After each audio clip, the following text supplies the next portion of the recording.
Great. Then let's go over some housekeeping. First off, thank you. This is Chair Sarah Palmer. And I hope everybody had a wonderful and safe Thanksgiving celebration of some sort, or even just, quiet prayer. Anyway, so thank you for joining us. We appreciate your taking time to participate in this process. You are providing your thoughts on ways we can provide a community focus on the engineering aspects of a proposed conveyance project. For the record, this meeting is being conducted via Ring Central and teleconference to ensure that we are adhering to requirements related to the COVID-19 pandemic. To repeat, the purpose of the SEC, it is to create a forum for the Delta stakeholders to provide input and feedback on technical and engineering issues related to the DCA's current activities. The SEC is a formal advisory body to the DC Board of Directors. It is subject to the public transparency laws applicable to local public agencies like the Brown Act and the Public Records Act.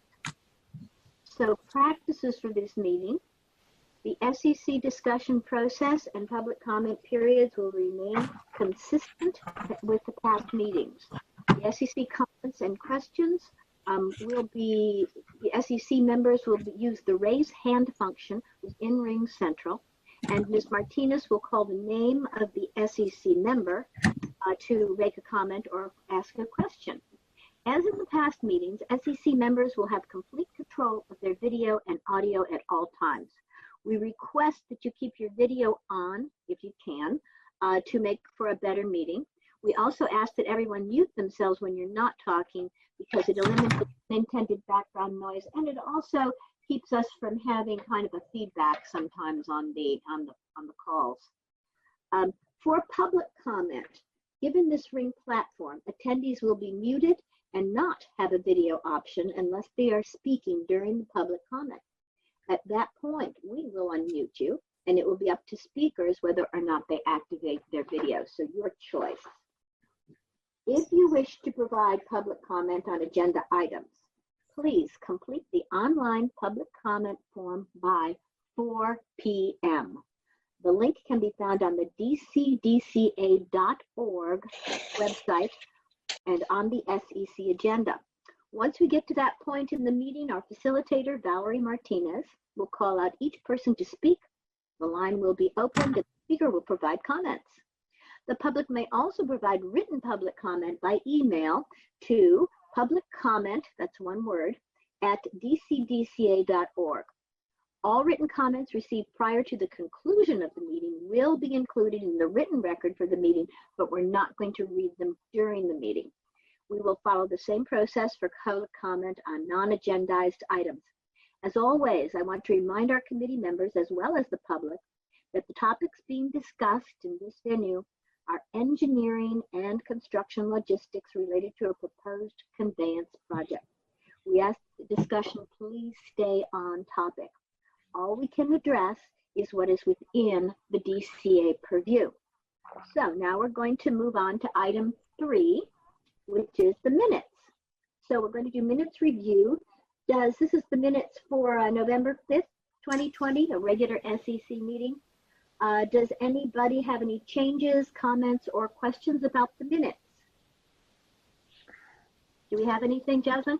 I've received none at this time. Okay. Note that you have until Friday to make adjustments by sending them to Jasmine Runquist. Okay, so now moving on, we're getting to items 4. And I'll first ask, I'll note that we have 2 big items we're addressing today. The DWR team will be discussing the community benefits framework. I know many of you have been looking forward to seeing this, and that they're developing and hoping the SEC will be a part of that discussion. And we'll be reviewing more detail on the Bethany alternative.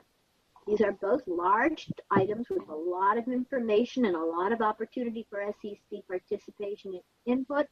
So let's get started. So first I'll ask DWR's Environmental Program Manager, Carrie Buckman, to provide an update on the CEQA process. So Carrie, take it away. Thank you, Chair Palmer. I'm going to keep the update really short today to have more time for the community benefits discussion. So just a couple of things for our update. Similar to past months, we're still working on the CEQA documentation. Our focus has been on documenting existing conditions and refining models and tools to prepare for impact analysis. We've also been working on some initial soil investigations as part of the process we analyzed in the soil investigations initial study in mitigated negative declaration. There is soil boring under that is ongoing. It will be done by the end of next week, and then we will be on a break until spring. And then the last thing I really wanted to mention to everyone is that the environmental justice survey that we discussed a few months ago, it is closing on Friday, on the 11th. So if anyone hasn't filled that out but is thinking about it, now's the time. So please, we're hoping to get a lot of good information from that. So if anyone is interested, please go ahead and fill that out. And so with that, Jasmine, I think we can move to the next slide. So today we're going to be focusing on talking about the Community Benefits Program, and we're going to have a number of people talking about it. I'll get it started, and then I will hand it over to Janet Barbieri, who's our Communications Manager, and Catherine is also going to help talk about some case studies related to community benefits. So, next slide. So as I mentioned, I'll start off with background and then hand it to Janet. She'll finish off talking about background. Catherine is going to talk about case studies and best practices. And then Janet and I are going to close up with next steps. We can just go one more. Okay, so starting off with what is a community benefits program? So a community benefits program is a defined set of commitments made by project proponents and created in coordination with the local community. And here, this is a really key point of what we're talking about today, and something I wanted to really clearly emphasize at the beginning of this, that what we're talking about right now is really going to be focused heavily on process, because one of the key tenets to us, things that are most important, is that we want a community benefits program that is developed in coordination with the community, in collaboration with the community. We don't want this to be something that we develop and share, but rather something that we develop together. The commitments that are made are separate from and in addition to permit conditions or environmental mitigation.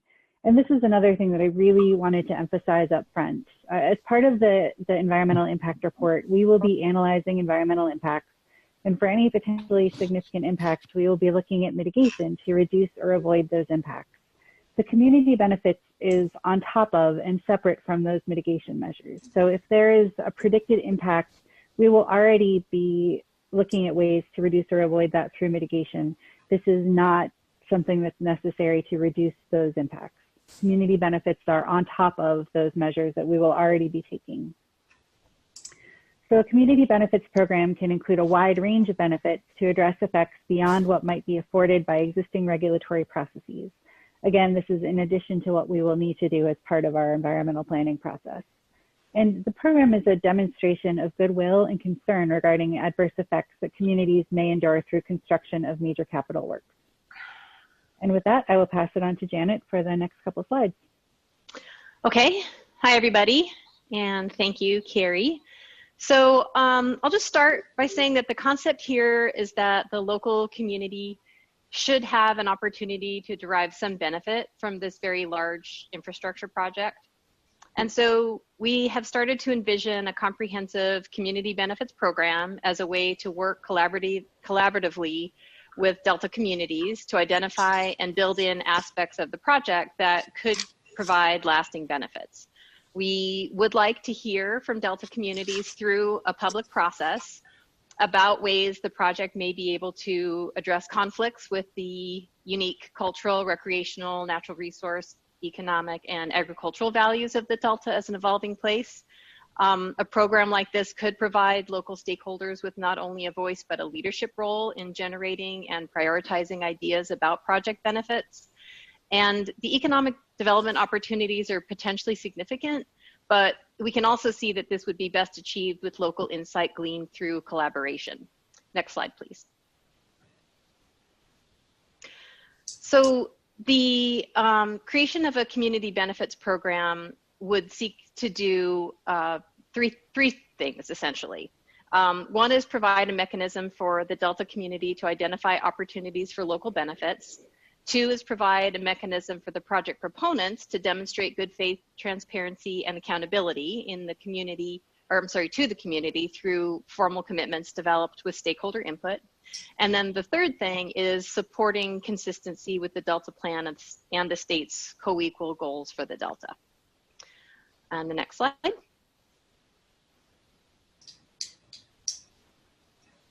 Thank you. So our idea for community benefits is to build on, but also be responsive to the work that Delta communities have already done in creating a local vision. So that could be through the Delta Plan, also the National Heritage Area, the Conservancy's grant program, and local community action plans. We just wanted to acknowledge that we realize that we're not starting from scratch here, and there's a lot of good work that has already been done and a lot of really good thinking. Next slide, Jasmine. Well, we want to get input, obviously, from the community about the types of benefits that might be included in a community benefits program. There are generally 2 broad categories that we think could help at least start to spark our thinking. One is a community-driven fund for projects that could contribute to the tenets of Delta as a place. And the second thing is the types of project implementation commitments that could be built into the project. And those are things like hiring practices or local business commitments, leave behinds, and that's sort of in air quotes, but you know, multi-purpose features like electric bus service or sustainability targets or sidewalks, bike lanes, broadband service, that type of thing. So it's really those 2 different things, the fund and then the project implementation commitments. And of course, again, just to remind you that this is all conceptual for us at this point. We really just wanted to start to put some information out there and just start to generate some shared definitions for how we might be looking at this thing. Next slide. I also wanted to just acknowledge that there can be and has been some confusion about how community benefits or a community benefits program would relate to other aspects of the program or of the project. So what this slide is intended to do is show that there's kind of 3 distinct but complementary processes. One is sort of the mitigation world, you know, the things that the project does to address impacts as a part of regulatory processes. The other is in the purple there, it says Ombudsman program. And that's where what we want to do is develop a kind of a supercharged ombudsman program to really streamline support and claims and be responsive and accessible to people. But then the third one is the community benefits program. So each of those things in its own way is trying to be responsive to not only requirements, but to the community. And the community benefits program is sort of its own category. So I just wanted to point that part out and see if we can start to think about those things in sort of 3 different categories. So at this point, I think we're going to talk a little bit about some of the case studies that we've looked at, just to give you a sense for what some other projects have done and what they look like. And then I'll come back and talk about what we're thinking about process after Catherine does that. Okay, Jasmine, next slide. So I've tried to include examples of various programs to give you all a better sense or help you envision what a program might look like for Delta Conveyance. And these particular benefits programs were selected because I think each one of them in different areas provides some insight or correlation and relevance to Delta Conveyance. So the 3 that I'll talk about are the Los Angeles or LAX airport expansion, a project I managed in New York for DEP, which was the Croton Water Plant, and then some various offshore wind programs that have been implemented both in the US and internationally. Next. So we start with the LAX expansion. This is an example of a very large and long-term infrastructure project. It's about 11 billion in size. It's been ongoing for about 15 years of various phases of implementation. In this particular community benefits program, a new organization was formed that served as a negotiating partner with LAX. This coalition was responsible for coordinating input from a diverse array of existing community organizations in the area. So that kind of helped streamline gathering of information and then streamline the negotiating process. Next. So this slide here lists a variety of different benefits that were negotiated as part of the agreement. And they basically fell into a series of categories that included noise mitigation. So that included things like funds for soundproofing affected schools and residents near the airport. Economic development was a category, and that included items like local hiring programs that gave priority jobs to nearby residents or low income or special needs individuals in the area. There was a category of community and environmental health issues. So for example, funds for studying the health impacts of airport operations on the surrounding community.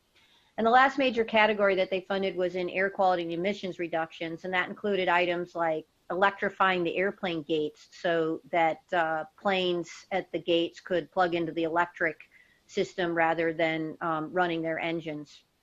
So in essence, they started with this short list of categories that were most important to the local communities, and then they developed specific projects to support the goals in each one of those categories. And these benefits were memorialized in a signed agreement, and every year the organization puts out an annual progress report that describes the achievements and the performance metrics in the previous year. And they also have an independent third-party monitor that helps them mediate the program implementation. So I think there's a lot of really good practices in this particular case study. Next, Jasmine. This next one is the Croton Water Treatment Plant in New York. This project was under my responsibility in New York. I wasn't there when the original agreements were negotiated, but I did have responsibility when we were in the implementation phase. So it's a $3.5 billion water treatment plant project. It was constructed underground in an existing golf course located in a public park in the Bronx, not too far from Yankee Stadium. And the plant is unique in that it was constructed completely underground at a significant cost premium to help reduce the impacts to the park. And there were two sets of community benefits that were negotiated and implemented. One focused on the direct effects to the golf course as a result of the construction. And the second was benefit agreements with the broader Bronx community. And also there was a monitoring committee that was formed that met monthly to get updated on the project progress as well as the community benefits progress. Next slide. So during the construction, and you can see a photo there on the left side, that's about the size of Yankee Stadium, that hole in the ground there. But during construction, there were funds provided to reroute the impacted holes on the golf course, and a new temporary clubhouse was constructed. And there was also an annual payment to the course management company for lost revenues during the construction period. And then on the right-hand side, that's a photo after the construction was completed, where a new driving range was built on top of the treatment plant and a permanent clubhouse was built for the golf course. So these are examples of how you can integrate some public benefit with the design and the construction process. Next slide. So as I said, there was a second set of community benefits that were targeted at the broader Bronx community. They included support for borough-wide, they included support for things like a borough-wide tree planting program and contributions to the Parks Department in New York to upgrade dozens of existing parks in the borough, which conceivably would absorb the diversion of park users from the Van Cortlandt Park where the treatment plant was constructed.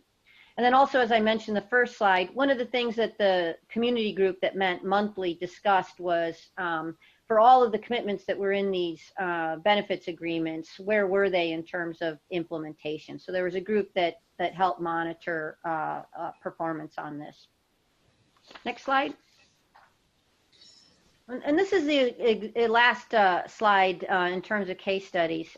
This is actually a series of individual projects that were focused on the construction of offshore wind farms. And these types of projects are examples where the local community is typically not the direct benefactor of the project, yet they endure a significant portion of the construction as well as the longer term visual impacts that may occur as a result of the turbines. So these are the types of projects in particular that benefit from implementation of community benefits, so that you can better balance the benefits that the project sponsors receive from the project with the local community that bears the construction impacts. So in this case, each of these communities that these wind farms were constructed in received a portion of the profits of the power as part of these agreements. That's very common in these types of projects. But there were also benefits directly to the local communities that were negotiated. So for example, some environmental restoration projects, so restoration of Bird Island in the case of the Cape Cod project. In the case of this Norfolk, England project, something very common with the wind farms in the UK is to set up community funds where you can apply for grant money for a variety of different types of community projects. In this case, a local pond park was upgraded. And then on the Block Island project, one of the benefits that was integrated in the project was laying new electrical lines and new fiber optic lines as part of the wind farm to Block Island so that they could upgrade their power, get on the electric grid and get off of diesel burning, and also to get high-speed Wi-Fi out there to the island. And also included an ombudsperson that helped keep the team informed of what was going on, and also grant money for the community to help understand the project and help them with their submission for community benefits programs. So again, a wide variety of types of fundings targets that can be implemented in these programs. Last slide. Okay, so these community benefits programs have been around for decades, and the collective experience has led to an expansive list of best practices. But I want to highlight a few here that I think are particularly important for successful implementation on the Delta project. Grassroots process with open and transparent collaboration is really, really important. Making sure that a broad set of stakeholders are participating, and in particular, try to extend outreach to groups that don't always have a voice or participate in these types of processes. The results of meetings being recorded and made public, trying to be as transparent as possible with the conversations that are being had and the decisions that are being made. It's very important that everyone that participates in helping to develop the program and identify the targeted projects understand that their participation in the process of the community benefits program in no way affects their rights in the planning process. So in this case, the CEQA process or the other permitting processes that will take place. It's good to build on plans and strategies that have already been developed in the community, so there's not a conflict between what the long-term visions and plans that have already been developed in the community benefits program. Ensure that the benefits are fair and proportional to the project magnitude, so based on the size and the targeted impacts of the project, to make sure that the benefits are proportional. And then finally, I think it's one of the things that's been very successful in these programs is making sure that you have an oversight and a monitoring program to make sure that both sides of the agreement, including the sponsors and the recipients, are meeting their responsibilities, and that the implementation is going as it had been conceived in the agreements. So with that, I'm going to go hand it back to Janet on next steps. Okay, next slide.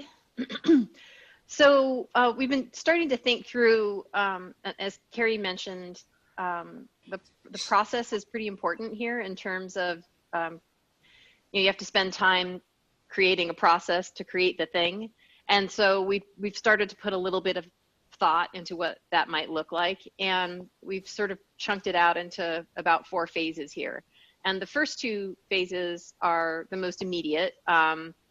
And what we think we'd like to do is start with some information gathering And we want to do a series of interviews and then use that to move into the next phase where we actually create a framework for the program. And then the thought is that you use the framework that you've developed with the community to do the nuts and bolts, really, which is phase 3, which is, you know, actually creating the program. And then phase 4 is implementation. So I've got a little bit more detail in the coming slides. So next slide. So in terms of information gathering, the idea here is to spend a couple of months doing some interviews using our outreach team and our professional facilitators to interview Delta stakeholders and stakeholder groups potentially to partly introduce this concept, this idea that we have for a community benefits program, and solicit some initial feedback. And so that would be the first step, the phase 1 step. And then the next slide.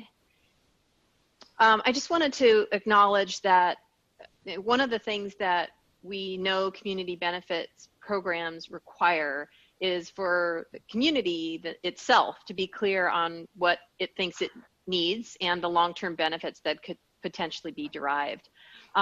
Local planning organizations can often serve an important function there to work with citizens in a region to develop long-term plans. But what we also see and acknowledge is that the Delta is a pretty diverse place with lots of different organizations. Some are very distinct from each other, some are overlapping. And so one of the things that we really want to try to get to in this information gathering phase is input on how to navigate the Delta community, its structure, and help identify the methods to work successfully in collaboration with the community to develop the program, and also identifying stakeholders. So next slide. In terms of the next step, the phase 2 step in developing the framework, I thought it would be helpful just to get a sense for what might be included in the framework. And so our thought is that we would want to include benefit categories and goals for those categories, have some shared sense for tenants and stakeholders, as I mentioned, some targeted objectives for each type of benefit or each benefit category, and then some time actually design process, like, do we need to form a new group? If we do, where does that group live? There's a lot of different ways to slice and dice that, and we would like some input on that. But we also think that that should be included in the framework document. So our thoughts about the community engagement approach are really 3 things. One is, as I mentioned, interviews with community members and community groups. And our thought, and Valerie will help us have this conversation later, but our thought is that we would interview the Stakeholder Engagement Committee as one of several groups, sort of one of a multitude of touch points. And we could do that as a group, or we could do that with you as individuals, sort of at your will. And after those interviews, though, we would document and publish that input for transparency purposes. And then the next step in phase 2 would be workshops. So just providing a space for a more public setting to take a look at the interview results, talk through some draft language, and solicit more broadly public input. And then our idea here is that DWR would use this information and this engagement to prepare a draft framework, and the thought is that that would be included as an appendix in the draft DIR. And our desire in doing that is to really give it a little bit of officialness, that it will be included in the draft DIR to show that, you know, we're very serious about the process and the program and the tenets that we're coming up with as a part of the framework. Next slide. So Carrie's got a bit of closing remarks, and then I think Valerie's going to help us talk about next steps as it relates to the Stakeholder Engagement Committee. So if you could move to the next slide. Thank you. So I wanted to close with some of the core commitments that we've identified, things that we think are really important to be a part of this effort as we move forward. And so we want to make sure we are transparent, that there is an open process to collaborate effectively, that it's a constructive process where the participation is in good faith with the community and that we're working to go in a positive direction. We are inclusive, so we've included a broad stakeholder group, captured a diverse group of voices, and any ideas about how to reach these diverse group of voices would be very welcome. We want to make sure that this program is fair, that the benefits are related to the localized nature of the potential effects, and that the program is unconditional, that we are not conditioning community benefits based on support for the project. The community benefits would not be based on that support. So I think with that, I will hand it over to Val to lead the discussion. Sure. I know that Chair Palmer had some thoughts that she wanted to express as well before we got going on some of the in-depth discussion. And Gia, I do see that your hand is up, so I will call on you in just a moment. Chair Palmer? Sure. I just wanted to point out that you as the SEC, you folks have really influenced this whole process and perhaps the timing and the methodology. So you have been working on this for at least well over a year at this point. You have probably more information than any other stakeholder group because of your commitment and your dedication. So it makes absolute sense that DWR would want to ask for your involvement in the process. So I just want to recognize that you folks have put a lot into this already. You have been wanting to hear and find out about some of the potential benefits, whether or not you support the program itself. The tunnel itself, but I'm sure that DWR will be asking for your involvement, and I do hope that you will want to be involved in this process because you folks know a lot at this point. That's it. Okay, great. And just to provide a little bit of structure, this is the SEC's process, so obviously you guys can go ahead and have conversation as you'd like and make comments as you'd like, but just some of the information that we're looking for as we move forward was, do you understand kind of the concept where this process is coming from? And again, just to reiterate, what's being developed here, the deliverable, as it were, would be the framework. It's not a report that says, and here are the benefits that we're talking about. This is simply the framework to get to the point where there could be a discussion about the benefits. So you're helping to create the structure ultimately. And the SEC would be apparently one of several, and Carrie and Janet, you can weigh in here, one of several stakeholders that would be keyed up and to talk about this as part of the outreach process in order to create this structure. So I think that's critical to understand. The other thing is, I think that there's a desire to find out if you have any thoughts about how the SEC can fit into the framework. Is it individual interviews? Is it group discussion? Is it an agendized item that comes up at every meeting where you get kind of the same way we're doing with more potential discussion with regard to the CEQA process? Carrie does a presentation every meeting about where we are, an update on the CEQA process, but obviously this could be a different kind of dynamic where it would just be an agendized portion of every meeting. And then also, are there recommendations apart from SEC and from the communities and committees that SEC members represent?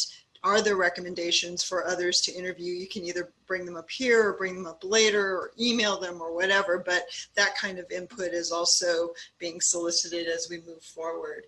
So with that, Gia Moreno. Hi, can you hear me? Yes, we can. Okay. So looking at some of the examples that Catherine provided, are there any that take place in rural areas? Because one, was already in a golf course, one is in the ocean, and one is in LA at the already existing airport. And it doesn't really outline how a project this large would affect an area similar to to the Delta. And then a quick Google search of the names of these projects, words and articles coming up saying problematic and forced upon residents, those are quite concerning. So I would like to know, a little bit more about how the benefits programs worked for it instead of just giving those as an examples, because just Googling while I'm sitting here is not very comforting to how it's going to affect the Delta. Some of the, and I know this is all just planning process, some of the things that were in here, talking about like, oh, there will be job training and when would that take place? What kind of jobs? This is an ag community. People, their jobs are in ag, so would that be a completely different lifestyle change? There's talk about businesses, but how are businesses going to function with, with traffic and things like that? And I know this is all just a process, but these are things that, I think that our residents would feel more comfortable discussing if these things were already kind of, addressed.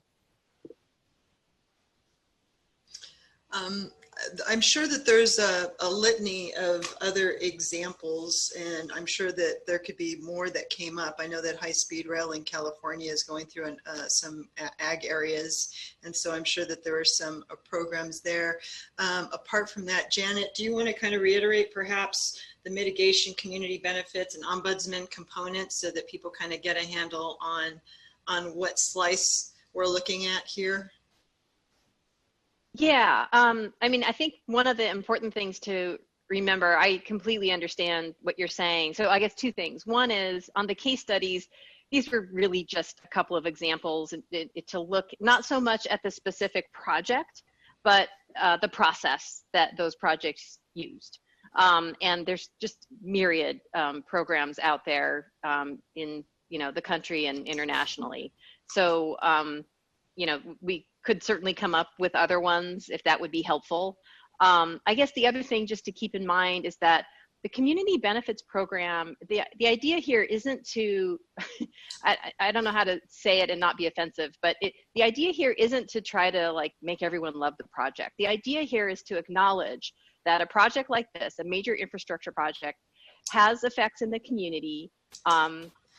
You're dealing with your CEQA and your mitigation over here in one place, but we want to acknowledge that there are effects here and that there are benefits that can accrue to the community. And I guess what we're saying is that we wouldn't see it as right for us to say, well, here, we're going to bequeath you with these benefits. I mean, that would be silly. That it's the community that has to have some way to provide some input on, okay, I can see where this might work, or this might work, or I have this idea, or this program idea, and it's really the community that has to help drive that. So I think some of the questions that you're asking are really good ones that would come out as a part of the process that we develop. And so right now, because we're so conceptual, we're just starting to think about how to organize it. We wanted to bring the concept to you and then basically start that conversation and hopefully get to some of those questions that you have along the way, if that helps. Terrific. But I think the other thing that Gio was indicating is that it's hard to conceptualize perhaps in an area that's different. So perhaps other examples can be brought, because I'm sure that they're out there that address ag opportunities, to give examples that may work for, that may be helpful to the committee. Anna Swenson? Hello, good afternoon, thank you. I think it's ironic that the high-speed rail project was brought up, because that is equally as big of a boondoggle as this project. I actually did some research on some other projects in California that DWR has participated with community benefit programs. And the one that's really stood out to me is Diamond Lake. Diamond Lake is located in Hemet, California. And the project, it was the largest earthworks project in the US at that time. And it was started in 1995 and completed in 2003. And when DWR went in to do this project, they did the same exact thing and held meetings and talked to community members and got input, and lots and lots and lots of promises were made. And unfortunately, a majority of the promises that were made were never completed. There are trails that lead to nowhere. There are outlooks that don't overlook anything. And a majority of the community members down there are very disappointed with the level of service from the Department of Water Resources. I also want to bring up Oroville because DWR has a very terrible history of working with communities, communicating with communities. And, you know, I don't know how to invest a bunch of faith in an organization such as DWR when they have such a terrible track record. So what I would like is some way, maybe sort of like the audit that we did with the EDD, a way of figuring out how to reorganize, restructure DWR so that they actually make promises and fulfill them to the community and taxpayers that pay them, and how we can make sure that they are responsible for these projects and make sure that they are not you know, become tragedies or disasters to the communities. I agree with Gia that those examples, as soon as you Google them, there's nothing but opposition and problems, and the communities are left holding the bag, which is our exact worry about the community benefit program. We're going to get a bunch of promises and none of them are going to be followed. And then to bring up Delta as a place, so the 2009 Delta Reform Act talks about Delta as a place, and what I don't understand is there's sort of this feeling, at least that's the feeling that I got, was that we're supposed to trade this beautiful estuary so that we can get what we were supposed to get out of the 2009 Reform Act, which was identifying and maintaining Delta as a place. And my final comment is, we're not allowed to talk about operations, and I know that, but operations are an ongoing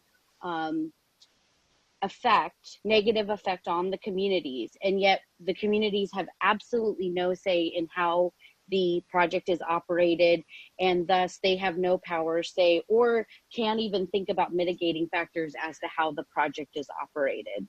So I really urge the Department of Water Resources, the taxpayers in the state of California, to really think about that. Are we going to create another mega project and somehow, some way assume that DWR this time is going to do the right thing?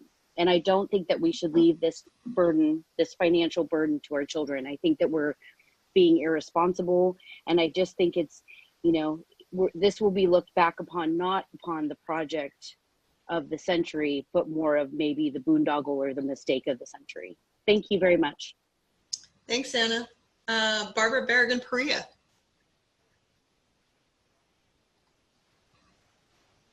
Sorry, I'm not moving very quickly today. It's all good. First off, in terms of the way you have designed or laid out the process, I think for moving forward with this, with the analysis or putting the community benefits plan together makes, I think, a lot of sense. I like the transparency part of it. I like just the kind of the framework that you put together. I think the SEC fits into the framework in the fact that you have people here who represent constituencies. And if you do this right, you would probably interview people from the SEC in small groups, and also probably want to do interviews with the constituencies that they work with, because I can think of groups that I work with that should be given voice, I think, ultimately into this process. I can mediate some of it for you, or like be present to help give them guidance or understanding where they don't have expertise, but I'm also a firm believer in letting people and other groups speak for themselves. So I think it's a little bit of a combination for of the both on the interview process. My problem is the very initial framework. I understand why you're working with Delta's place. That makes a lot of sense to me. But I think there's a little bit more work you need to pull out from the DSC. I think the vulnerability analysis that is coming out has to be part of the discussion. I think that if we're really going to do this right, I think there has to be discussion around protection for community for flood threat. And then the last part of this kind of dovetail onto what Anna is saying, and this is where it gets so terribly hard again. Okay, we can't work with you right now on operations because that's part of the EIR and that is separate from the DCA. But there are ultimately going to be water quality implications. And if some of the things that we're hearing about, especially with the moving with the Bethany project, is because of sea level rise, what we're seeing in the vulnerability assessment, then I feel like DWR has an absolute responsibility to start talking with the community in detail about what is the mitigation for the project, because it will change water quality. And there is a truth that you have to, you can't just put it in writing and say that's the way it is and we're going to go ahead and do this. If you're really going to do this right, then the community has to be engaged on not only what are those hard decisions, but what can be done to mitigate those changes or the negative impacts that could come with those changes, and how will change ultimately be managed. You have to get community buy-in for that. So I think you have the framework right. I just don't think you're putting enough of those initial elements that really have to go against planning for community benefits on the table at the forefront for it to really succeed in a meaningful sort of way. Okay, thank you. Thank you. Val, hey Val, this is Janet. Can I just add one thing in that might help slightly? You bet. Okay, thank you. Those are all really good comments so far, and I really, really appreciate it. I did want to just mention that one of the other things that I've been working on is an overarching public outreach, public engagement plan for kind of the next 18 months. And I'm trying to include places in there sort of acknowledging, realizing that the SEC has its narrow focus, that we can try to come up with some other ways to engage the community and things that we know the community is interested in, whether it's, water quality or, whatever. So I just wanted to say that we're working on that. And we'll probably, try to put something up on our website, as soon as possible, just so that we can sort of end this year, start the next year with a sense for, okay, what's DWR thinking in terms of community outreach and public engagement opportunities. So I just wanted to mention that we were working on that. You know what? I appreciate that. And that is important because with it not coming with the vulnerability assessment and the votes that are being made by water districts, it has completely flip-flopped the feeling again about the community really being engaged in what kind of planning decisions are being made. That's, that's a lot of uncertainty for a community. So, my membership's getting cranky. I'm getting cranky because you've got to put it together all as a package. Because if it comes out in the wrong pieces, that goodwill gets squandered. People still may not go along with it, but if you're going to bring that much change to a region, you've got to articulate what that vision is and get the buy-in for the solutions. That's it. Awesome. Thank you. Great discussion. Ceci Giacomo.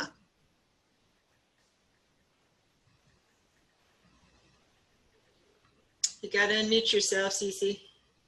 Okay. There you go. Yay. I have spoken with hundreds of people, literally stakeholders in the Delta and businesses. I attended most of the public meetings. You have a world of input from the communities and the residents of the communities, and it's all negative, with the exception of a small handful of people who have had six-figure community benefits dangled in front of them, and all of a sudden they're all for it.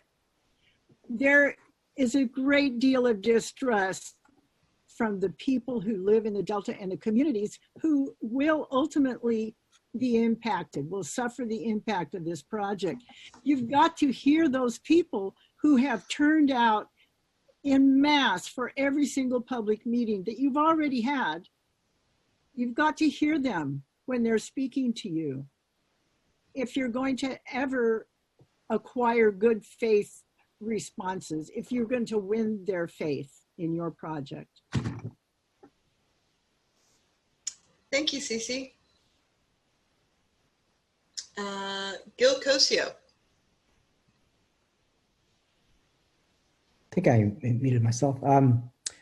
My first comment, it kind of echoes Barbara's comment that I can't remember the time frame of the EIR, but there are some issues that may come up as community benefits that really are going to be mitigation, the regulatory mitigation elements of from the EIR or the permits. So hopefully those will be vetted out and that we won't be given credit as a community benefit when it really is a required mitigation by the project. So hopefully we'll have most of those sorted out.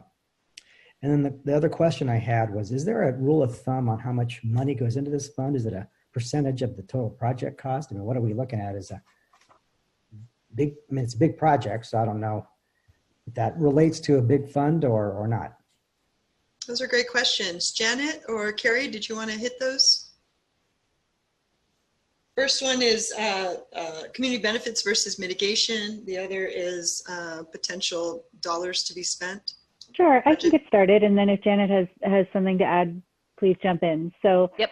In terms of mitigation, we will be working on mitigation as part of the environmental analysis. So what we're trying to do during this next 6-month process is looking at a framework, not at specifics. So it's not like we would be saying like, we're gonna fix the levee right here because like, it's not that kind of process. It's really much broader, trying to figure out the types of things that would be in a community benefits program, the objectives, what we're trying to accomplish. And by the time that we are looking at specifics, we will have an understanding of what's already included as mitigation. So that's how I think we're trying to avoid that overlap, because we do want to make sure that if there are, for example, traffic impacts, that we are mitigating those in the environmental impact report, and we're not needing to include those as part of the community benefits program. This is really looking at more sort of the nebulous effects that really aren't captured within an EIR that we're trying to address some of those. And then in terms of funding, we really aren't there yet. That's quite a ways down the road. We're trying to get a sense of the framework and the concept and the process so that we can work to try to establish those kinds of details. But there's no rule of thumb as far as how much money could be in this fund? Not that I know. It varies pretty widely. Terrific. Thank you. David Glosky. Yes, thank you. I want to reiterate, I think we've heard a lot about the difference between mitigation and benefits. So I was going to comment on that too. I think it's important as we go forward to keep those two things separately. Let's see, the second item is some of the things I heard today was, I thought, more in the category of like principles and mission statements, and maybe a little less about the process and the framework. And to me, the process and the framework is more around, you know, there's an XYZ budget, and here's, you know, the different buckets those budgets get allocated to in some percentages, and then people are going to propose projects, and how are the projects evaluated against what criteria. I mean, to me, that's more of the framework and the process. And I think that's, you know, probably what the group needs to work on. I think the comment about maintenance is really important too. So for any of these benefits, there's got to be some discussion or budgeting for ongoing maintenance. So a lot of things can be done and then there's no way to maintain them, or there isn't even an organization to maintain them going forward. So I think that's pretty important. And the last comment is, I do think there might even be, I noticed that you had identified a place to talk about it in terms of the types of benefits or the categories. Because I do think, you know, there's a category of benefit that could be derived from actually, you know, the physical design and what the implementation is. So I think besides monetary benefits, there could actually be benefits to the Delta and just, you know, what the project's able to deliver and the functionality that it has. Those are my comments. Thanks, David. Appreciate that. Hello, Sean Worth. You're here. Go ahead. Hi. I think the environmental community is going to be looking to CEQA and NEPA largely to deal with our concerns about the impacts on the environment. But in terms of this benefits agreement, it would make a lot of sense given that no matter how much money is in there, it's going to be limited. to look for actions that provide multi-benefits across different fields of interest, not just single ones. An example for illustrative purposes only would be, I'm sure the importance of the agricultural legacy for the Delta is going to be a big concern, and the maintenance of that legacy, economic and otherwise, will be a big concern. So actions that could provide sustainability for that industry would make a lot of sense, and particularly doing it in ways that would not be damaging to the environment. And as an example, purely for illustrative purposes, I'm not suggesting this, but as an example, if you were to determine that maintaining the dairy industry was important, providing some sort of centralized processing for a dairy industry could potentially allow it to be more sustainable. So you'd have an industry that was surviving that had benefits to the environment as well. So I'm only suggesting looking at things that provide multiple benefits, and the ag community is a big part of that. So in terms of who you should be looking to, the ag community is a big part of this. Terrific. Thank you. Jim Wallace. Hi, thanks. You know, I think this is for those of us who live and work and raise families in the Delta and have been opposed to this project, as we still are. This community benefit agreement process, it really poses a real paradox for us. And what I tell people is, look, and I'm going to start off probably every conversation I have with people I know here in North Delta with, look, I'm still opposed to this project. And then there's going to be this great big capital, but if we don't engage in a community benefit process, at the end of the day, we may end up with nothing. Nothing that's important, nothing that addresses the proportional impacts of this project to communities. And so I think it's important that we step back and think of this way. When the SEC process started, I heard a lot of the same comments. Can't trust DWR, this isn't going to be transparent. Well, you know, this has been, what are we, 13 months into this now? We're still all here at the table. We're still talking to each other. And those people who chose not to participate in this process, the SEC process, particularly the 5-county coalition, forfeited an opportunity. And I don't want to see us forfeit this opportunity just because we don't trust, or some people don't trust DWR. And I would like to see the term grassroots used more than community, because this is a grassroots process. I was familiar with the LAX community benefit process and when it was started. And by the way, I think it's sunsetted already. I think that's over. But you know, they had to form and identify communities, and within the community, I mean, it affected mostly the city of Inglewood, and they had to start something new. And Catherine pointed that out, and I think that's going to be necessary here. I think that as we move forward in this process, and I think it's imperative that we do, that we look at the existing community, the existing Delta organizations like Delta Protection Commission and Delta Stewardship Council only as technical experts, not as participants or signees to the contract, which would ultimately come out of the community benefit process. Because remember, the community benefit agreement is a signed contract. And so that's kind of my attitude right now is, you know, let's start down this road, because there are no guardrails on this. You know, we don't have to take a look at what they did at LAX or in New York or any place else and say, well, those are the kinds of boxes we want to fit ourselves into. I mean, we've got ag, we've got habitat, we've got school district, the largest, you know, the school district in the Delta River School District, they have over $100 million worth of deferred maintenance they have to do. You know, that directly affects kids from Clarksburg to Rio Vista. So, I mean, if you think of it as an open-minded approach to this, rather than we're going to be in little boxes and we have to stay in those boxes, then this process would probably not go very well. So it has to be wide open. It has to go to grassroots. And I would suggest that it's not always necessarily the established Delta organizations that we're used to dealing with, or the counties that we're used to dealing with, or the state organizations. There are lots and lots of really good opportunities for small grassroots organizations to be formed or at least represented in this process that aren't currently. So I think we need to move forward with this. I like the way this is laid out. It's perfect? No, of course it's not perfect. Neither has been the SEC, but it's what we got. And it's not a new concept. I mean, community benefit agreements have been around since the mid-1990s. So I'm hoping that people see that. I'm hoping that individually and collectively, DWR interviews SEC members, and that we can all sort of find a way to get our legs underneath us, just like we did when we all agreed to participate in the SEC process. All right, thanks. Thanks, Jim. Great examples. Jim Cox.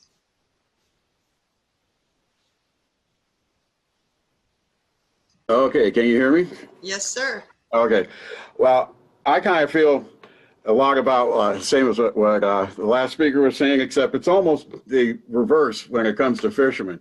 You have a whole group of people that are anxious to be heard, that want to be heard, and want some sort of benefits from this. And at this point, you know, every fisherman I have talked to, and I've described what's going on here, we all feel the same way. We have been eliminated from this process. You don't want to talk about the things that concern us. So I certainly hope fishing interests will be included in this community benefits. And then I have a question.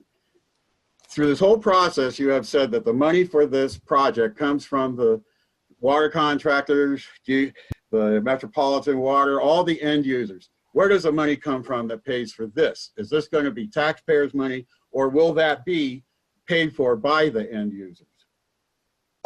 So the first question had to do with participation of all groups. And Janet, that's probably your question, and then we'll get to budget, which is Carrie. Yeah, I'll just say absolutely want to include all of the stakeholders that want to be involved in the process. So absolutely.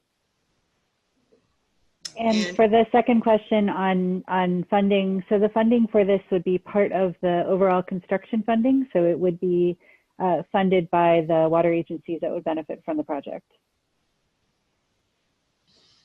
All right, awesome. Thank you. Great questions. Mike Moran. Thanks very much. Actually, the more I hear people talk, we're singing the same tune here. Just some quick notes I had is to really clarify in every bit of communication, what is mitigation, what is community benefits, you know, what pots can they come from, but also to keep our eye on that Davis-Dallwig, it's that kind of nebulous, hard to understand possibility of funding, and just to keep those things very separate and clear to understand that one is taking the place of the other.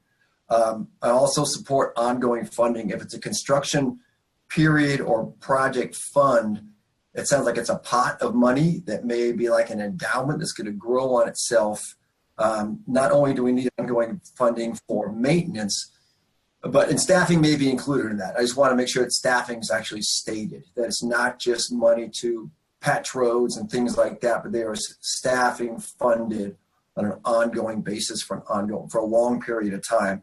And so I think that something along the lines of an ongoing per user fund, a bucket user or something like that. With the scale of this project, a small per user fund turns into a big amount of money and wipes out Jim's $100 million concern for these schools in a relatively short time. So I think scale is going to be really important when this is rolled out. Are we talking about a few $100,000 a year? Or are we talking about tens of millions of dollars a year? That's a really big difference. And to have that money available for small projects and big projects up front. So if we need, is there going to be a screen at Clifton Court? That's going to cost a lot of money up front. What does that mean for ongoing funding? So just to have these different things thought out, really bringing forth to people in these studies, these meetings, why it is this is still being done. The public hearings that you folks so bravely went through this past year were essentially, is like they're coming to propose a tunnel, we're coming to oppose the tunnel. So how is it that we're going to get past that? I think Barbara's idea of putting out the vulnerability study of actually saying why it is we're doing that. And we may disagree if that's a good idea or not, but this is why we're doing it. This is why we propose this kind of community benefits. And that works great. Jim was using the term grassroots. That's a word that I would love to see used quite often. So I think that upfront education rollout is really going to be so important. And I think the SEC is some good folks that can help out with that. Thank you. Thanks, Mike. Thanks, Mike. Barbara Berrigan-Perea. I agree with a lot of what Jim said, and I think there are grassroots categories because you have rural groups that are going to live with the direct construction impacts and changes to what their economy or what their way of life is, and then you have people who are going to live with long-term secondary impacts because of changes to water quality and or air pollution. So, you know, it isn't really just a rural versus urban thing, it's an everybody thing. I do like the term grassroots, and one of the things that I would think about who comes to the table that I really like about the AB 617 process. With the AB 617 process, you have people there who represent organizations, and then you have X amount of people who are just community members who are people who are living with the impacts, and they go through a process to apply and participate. Now, AB 617 is solely targeted towards environmental justice communities. So there is a stipend that goes to them for their participation because a lot of them don't have the money to regularly give up time.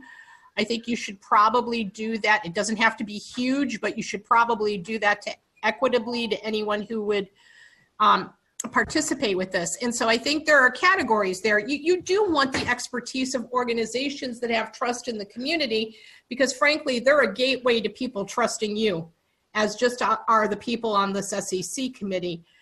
But at the same time, you do want to empower people to speak for themselves, and so that it doesn't get too top heavy. And also so it doesn't get taken over, I'm going to say this very bluntly, but by politicos who have short-term agendas that are going to have nothing to do with the long-term health of the community 10 and 20 years from now. I like that.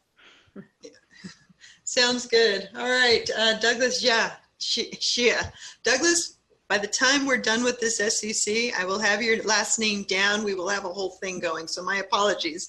Douglas, go ahead. Difficult name. Okay, yes. Okay, so the last meeting we have with the Delta Protection Commission, we're talking about the economic sustainability plan. And we were talking that the business activity of the Delta has been going down in the past 5 years. So now I'd like to come to understand, okay, well, the marina industry in the Delta was very high hit.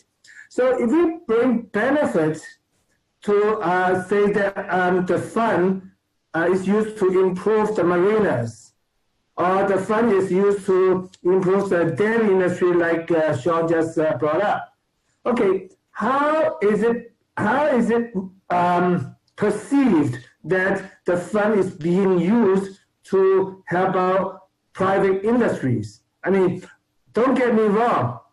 I mean, I used to be from the business world, so I like to see benefit go to the business industries. But how is it perceived? Is it taboo? Is it morally not acceptable that benefit being channeled to the business? That's my question. Okay. Yeah. Go ahead. Yeah, this is Janet. So I think that's one of those. I mean, my sense is that just having looked at other programs, that it's sort of all on the table. But to me, that's one of those things that would come from the community. It would be part of what's discussed at that grassroots level, and part of what comes out of a discussion about how do you vet and prioritize different ideas for projects that come up. And so I think, once we get to that part of the process, that would be something that the community would talk about. Douglas, as just an example to what you said, it's a really great question and something to think about. Let's say there's a priority to, this is totally just an example, but to, let's say a community says we need a hotel and we need help with something like that, or a visitor center. If you were to do something like that, it would be giving money to private industry, but would be sort of bringing people to an area in a way that would sort of create tourism, help other businesses, you know, increase tax revenue, et cetera, et cetera. So that's a sort of far off example. But just sort of saying that there are instances one could imagine where funding something, a private industry, could sort of lift other boats in a community in terms of the money it could bring to an area. I'm sorry, Val, there's just one other thing. That's really good, Nasli. I would just add one other thing, which is, at least my understanding about how these things work, is that there would also have to be metrics and accountability and sort of follow through on how funds are used. So you wouldn't just say, you know, here's money to do a certain thing. It would be, you know, there are specific goals, there's specific timeframes, there's, you know, there's checkpoints along the way, and however that organization is set up to vet and monitor, that would have to be a part of the agreement that comes out of spending a particular set of funds. So not to belabor it. Sounds good. Thank you, Douglas. Great question. I'm seeing that Gia, Cece, Mel, and Anna just lined up. Gia? So I just wanted to ask, because it's come up, how are we going to like diversify this process?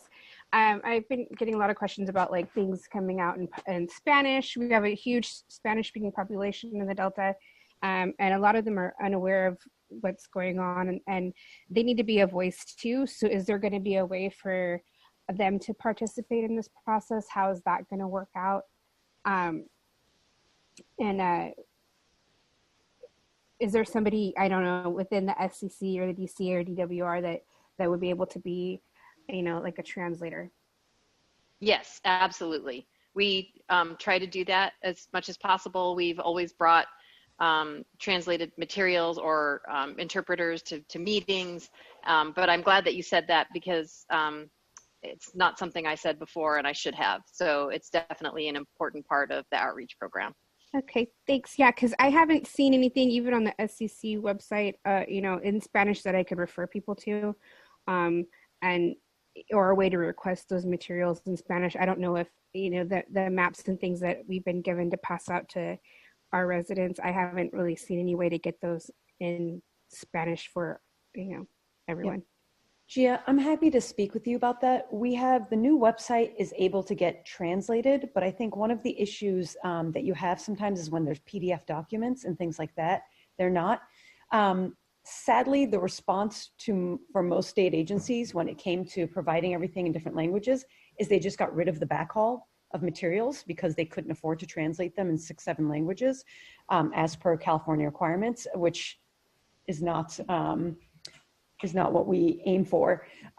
So our website is translatable. Our materials, I'm happy to speak with you because, again, the goal for me is not to get rid of our materials in order to avoid translating them. I actually think that's a ridiculous response. If there are things that you think are unclear and could use translation, or there's folks who want to know about certain things, please let me know. It's something we're super aware of. It's just that we have tens of thousands of pages of documentation, but sometimes it is a map or a short presentation. And we're not a state agency, by the way, so it's a little bit tricky in terms of DCA's requirement versus actual state agencies, but that's not the point either. We want to be responsive. And just to kind of point out, you know, we were very thoughtful about that with the EJ survey. And I think the tricky thing is very few people took it in Spanish or in Tagalog. Lots of folks took it in Chinese. That's very much thanks to Douglas. So it's also just wanting to be resourceful in terms of where we put our money and where access is needed. So happy to work with you if you think there's an audience for it and there's materials that we need. Yeah, because a lot of the stuff that I've seen the survey on has come from come from English speaking sources or groups. But there is a request for maps or just even a basic background of what the project is in Spanish. that would be helpful to get out to residents that have those questions, because there is just in the Delta a general misunderstanding of the project and what's going on versus previous. Yeah, and if you think it's versions. helpful to do 1 or 2 presentations, we can have a translator. And so if that's a way of sort of getting info out, luckily maps are not something that need huge translations, they're just kind of labeled.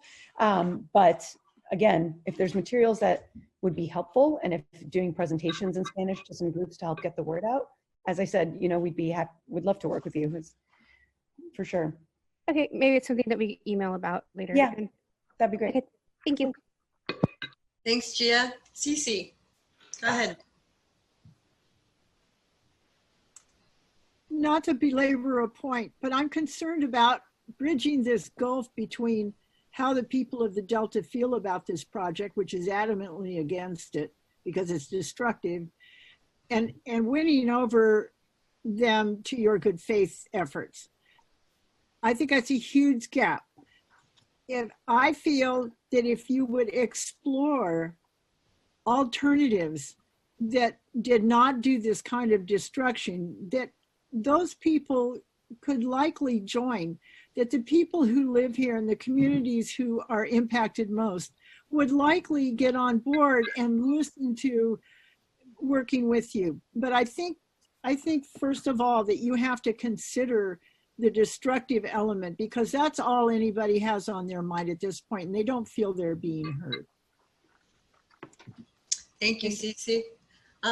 Mel Lytle.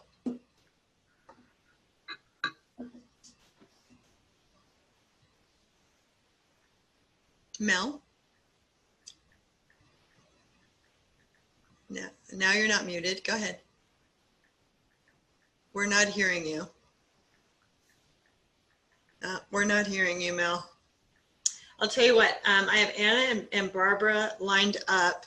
Can I ask you to check your settings? Because it may be that you've clicked on the wrong mic. And then I'll come right back to you, okay? All right, Anna.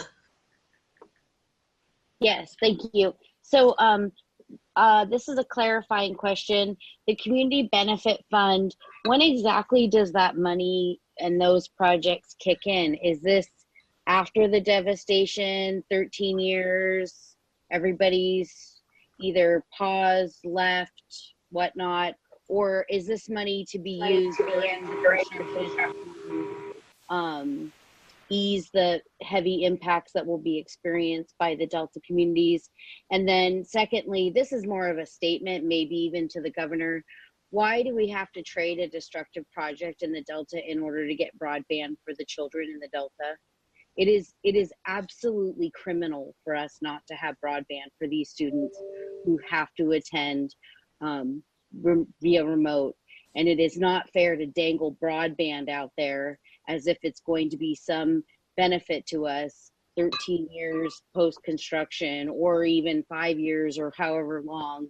So I urge the governor to do the right thing and bring broadband to the Delta and make that not the carrot that helps sell this project, but actually brings equality and equity to the Delta communities and the kids that reside here. Thanks, Anna. In terms of what the timing would be on implementation, Carrie, do you want to just address that? Sure. So I think that the detailed timing is something that's still part of the process. I think that the start of the program wouldn't come until after the project would be approved. But at that point, I think that there's really quite a bit of discussion. It may be that the community or the grassroots efforts that we'll be working on prefer sustained funding over time. It may be that that's something that they want to front load. I think that that's part of the discussion and process. Awesome, thank you. And Barbara Berrigan-Perea. Just one last quick comment that I am now not spitting out quickly, and it was pertinent to someone said. I'm just going to skip it because now it's going out. Okay. You can always come back later. It's all good. Mel Lytle. Okay, trying it again. We can hear you. Bonus. I'm a slave to technology. Appreciate the comments. It's an interesting proposal in the sense of community benefit. One question I have to begin with has to deal with the effort of Secretary Crowfoot some months ago to gather stakeholders in the Delta to sort of begin a process that included discussion about how the project may start to impact folks as it's being developed. So I'm just trying to understand, the process kind of fade away, and is this a proposed sort of new process that would try to rein in some of those stakeholders that were in those meetings? I also agree with the statements that have been made as far as there is a vast area between support and opposition. The city of Stockton continues to oppose the project, and I think it's very important that we truly understand what the intent is here. I understand there's sort of this division between sort of regulatory mitigation efforts versus sort of a community benefit program exist even after the construction of the project is over. But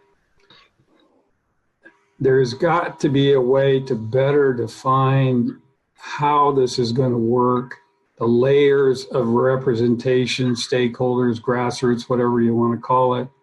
Because essentially what you're trying to do is mitigate the wave of legal litigation that's going to come against the project by the remaining agencies, individuals that may be not supportive of it. And so I think in order for this to be successful, you have to really try to capture not only those that would potentially support, but also those that are currently opposed. Because we've had a very, very, very long history about this in the Delta.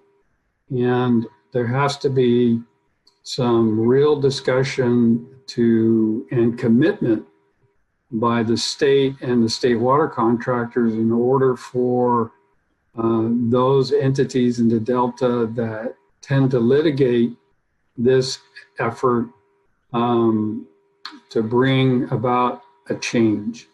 And I think that that's critical to a process like this going forward and being successful. Thank you. Thank you, Mel. Carrie, do you want to kind of close out this discussion? Sure. I think Janet was going to respond to part of that, and then I can finish up. Perfect. Janet. Yeah. Just wanted to mention one thing. I appreciate all of those comments. And one of the slides, I think was the closing slide that Carrie had, was some, core commitments. And one of those had the word unconditional, and it said community benefits are not dependent on support for the project. So I just wanted to reiterate that the goal here isn't to try to, put people in a camp of opposed support. It's really trying to pull out separately from that dynamic and just talk about the community benefits. So engaging in the community benefits, or thinking about the community benefits, providing input about how that might be organized, doesn't take away the opportunity to continue to oppose the project in any way. So I just wanted to restate that. There you go. Carrie? I think Janet hit it, what I was going to say. I think that really that is a core commitment from our end, and we've heard that theme a lot during these comments, and we understand that will continue to be a concern. So I think that's it, Val. Terrific. All right. Well, good discussion. Thank you so much for everyone's participation and thoughts. None of this is ever going to be easy, but the fact that there's a willingness to move forward and find ways to work together is phenomenal. So, Sarah? Do we have public comment on this? I believe we may. I think we do. Let me pull that up. I think we have one person. OSHA Meserve. OSHA, are you able to unmute yourself? You'll have 3 minutes. Go ahead, Osha. Hi, can you hear me? Yes, we can. Go ahead. All right, great. Just a brief comment. I am OSHA Reserve, local agencies of the North Delta and other local groups. I think one of the things to think about, and was mentioned, and I saw in the slideshow, project implementation is one of the phases, you know, that can be looked at with respect to community benefits. And I think it does, and there's a few comments came in that I agree with about, you know, the one of the very large concerns about this project is the long-term effect on water quality in the Delta. And when you go and you look at the analysis from the last versions of the project that we saw with respect to water quality, the outcome of those analyses was that, well, if the project complies with D1641, which is a running 14-day average at a certain point in the Delta, which is, you know, not in the North, that does not constitute a significant effect on water quality. However, what we found in looking at the modeling for the project and trying to understand the operational scenarios last time around, which I, for right now, have to assume would be similar for this project, is that there were changes in salinity in particular that would make it more difficult to grow the crops that we grow in the Delta, which rely on high quality water. And the farmers here in the Delta don't believe that D1641 is, you know, that's not the same as what they consider to be the water quality needed for beneficial use. So I think one way that you may be able to attempt to address that would be to include Delta interests, and whether it was just farming or there's also obviously cities that rely on water quality at a certain level for their treatment and things like that. And they should, I think, have a role in the operation of the project. Right now, if you look at the way the South Delta is operated, there is an adaptive management. There's like CSAMP. And that is the contractors, the state, the Fed, and then some fishery NGOs participate. But there is no role for the community, which is impacted, and the cities are impacted by the operation of the project. So I think looking carefully at the possibility of having some kind of role where you're actually looking at what the impact on people and farming is of how you operate the project, that starts to get to some of these issues. Because otherwise what we've seen in the past is the exporters take whatever they want, and then we get left with the impact of that. So just something to think about. Thanks. Thanks, OSHA. All right, Sarah. Okay, then let's go ahead and we'll ask Catherine Mallon to introduce our discussion on the Bethany alternative as we get on to item 5A. Yeah, thanks. So we're going to start with just a quick update on the final pieces of the Bethany alternative, mostly around the pumping plant and the facilities in that Mountain House area. And Phil will lead that discussion, and then he's going to hand over to Don, who's going to do that same traffic analysis presentation that you all heard about 6 months ago on the East and Central alternative, and he'll apply that same methodology and analysis to this alternative for the truck traffic that will be created by the Bethany alternative. So Phil, you want to take over? Okay, thanks, Catherine. We'll start, like she mentioned, dive right into the Bethany Complex.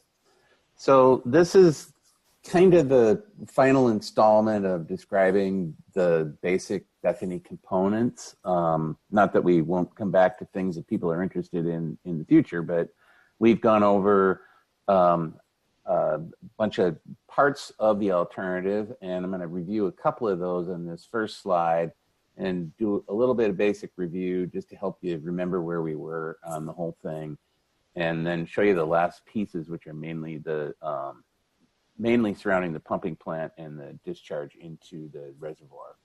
So as you'll recall, the Bethany alternative uses the same alignment as the eastern alignment down to the lower Roberts Island shaft. So that's the darker line on the figure there. So that is the same as east, and then you'll see the green line as it goes down. That's where it deviates and becomes a little bit different for the Bethany alternative. There's 2 additional maintenance shafts you see there for the Upper Jones track shaft and the Union Island shaft. The tunnel reach from Lower Roberts extends to that pumping plant down there near where the Federal Central Valley Project facilities are, down there by Clifton Court Forebay and just south of the Byron Highway. One thing to point out, the Lower Roberts Island is the drive shaft in this alternative, where in the eastern alternative, the drive shaft was in the southern forebay on the other side of Clifton Court. So this particular, when you get to Bethany, remember that we only have 2 drive sites for the tunnel now, and they're both doubles. That means they both drive in both directions. One up at Twin Cities near the top, and then down at Lower Roberts. And then the pumping plant then would remove the flow from the tunnel and pump it up to a discharge structure along the shores of Bethany Reservoir through the 4 aqueducts we talked about a while back. So we've all seen this one before. This is our basic schematic of how the project works. What we're going to talk about today is the reception shaft. So I kind of outlined the tunnel, and we've gone over that in the past. This last shaft is key because this is inside what we call our surge basin, and that'll be the reception shaft of the drive coming from Lower Roberts. And it's also a shaft that allows flow in a surge condition, which would be when the project is flowing and the pumping plant has some sort of an upset. Primarily that's associated with a power outage. You got all this water coming at you, it needs a place to go. So it'll come up out of the shaft there and fill into this surge basin, and then we will let it back in later. So that's the second thing we're going to show you today, is what the surge basin looks like. So it's right next to the pumping plant. Flow will come into it out of the tunnel, but we want to keep that water in a surge out of the tunnel, because as you can imagine, as that flow comes and swings up into here, well, then it's going to swing back towards the intakes. And that water that comes up into the surge basin, we don't want it in the tunnel when it surges back. So that's less water to overflow things back upstream during a surge event. We've modeled all this, and the project will be designed conservatively and safely that all of these surges in water would be contained within the facility. So we're not talking about overflows or anything like that. And that's the benefit of these basins and some of the analysis we're doing. The next thing I'll show you is the pumping plant. What you see on the screen here is purely a cartoon. And I'll show you the pumping plant kind of from the surface level here in a minute. It doesn't really look like this at all. It is a deep structure like that, but we'll see that the pumps themselves are down inside the deep structure, and there's very little pumping plant building itself. There's support buildings around it, but we'll show you that. And then the other key thing that is on the aqueducts is the surge tanks, and I'll show you what they look like at the pumping plant site. So this is these are for the surge that comes on the downstream side of the pump. So like I said, during a power failure, you have the flow that's coming at the pumps. We also have the flow that's going up to Bethany Reservoir, needs to be managed so that it doesn't have damaging effects when it's suddenly cut off from its supply. You can see the aqueducts going up the hillside there. We've already talked about those in past meetings. So today we're going to show you the structure where we discharge into the Bethany Reservoir. And you'll see the aqueducts in some of the next graphics as we go through. So again, that's the whole system. So that whole system you see there is reflected on this graphic here. You can see the tunnel coming in from the left, the blue line, to that reception shaft in the middle of the surge basin box there. And then the pumping plant is a complex of facilities in the next sort of boxy thing to the right. That pumping plant then will discharge into the black aqueduct that goes up the hill. Remember, we showed you there's a couple tunnels and the aqueduct is 4 pipes, and they come out at the discharge area down at the bottom. And I'll go through these independently, but you can see here these are the same red and yellow lines.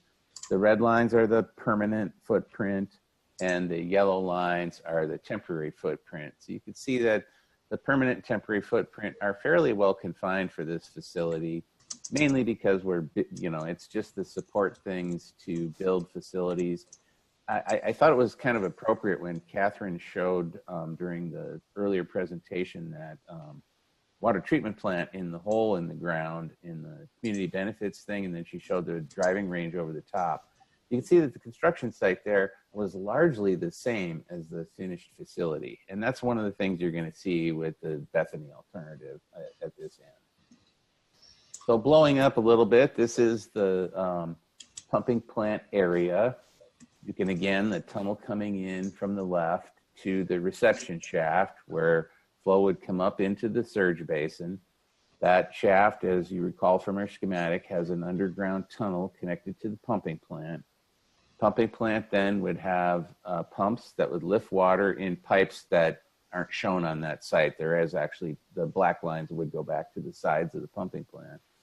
And on the ends of, each of the 4 pipes have the surge, you can see the surge tanks, these circles here, and these are valve boxes that go with the surge tank.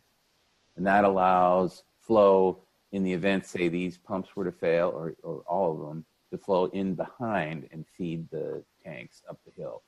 We got a new electrical switch yard for connection to the Tracy substation there from the WAPA, the Western Area Power Administration. And then there's obviously, we're digging some holes here and we're trying to reuse as much material as we can on site. But, one of the advantages of this is not needing the footprint of a southern forebay. We don't have places to use the excess excavated material. So it would be piled generally on the side where the Mountain House community could potentially use this as a view berm from these facilities, and actually give them a little bit of a view berm from the existing Tracy substation as well. So I know sometimes those drawings we show are a little bit hard to follow. This one's a little bit easier to see because this is the rendering of the site. So the surge basin itself, it's about 30 feet deep, maybe 40 feet, depending on exactly where you are in it. You can see where the reception shaft comes up in the one side there. It's closer to the pumping plant because there's a tunnel from there under the pumping plant. We got to reach out over it to be able to put in pumps to dewater the tunnel. So we need that little bridge that goes out over, and that's kind of why it's not right out in the middle. And then as you notice here, the pumping plant itself, there's no building over the top. It's because everything's underground on this pumping plant because of the elevation of the area is a little bit higher. This is elevation around 40 instead of around 0 where the southern forebay was. And there are some canopy structures where the cranes would be parked and people could work, do some work outside, protected from the weather, and that kind of thing. And then there's obviously an electrical building and an equipment storage building that are the equipment storage and maintenance building's a little bit taller because there's cranes inside there to do work.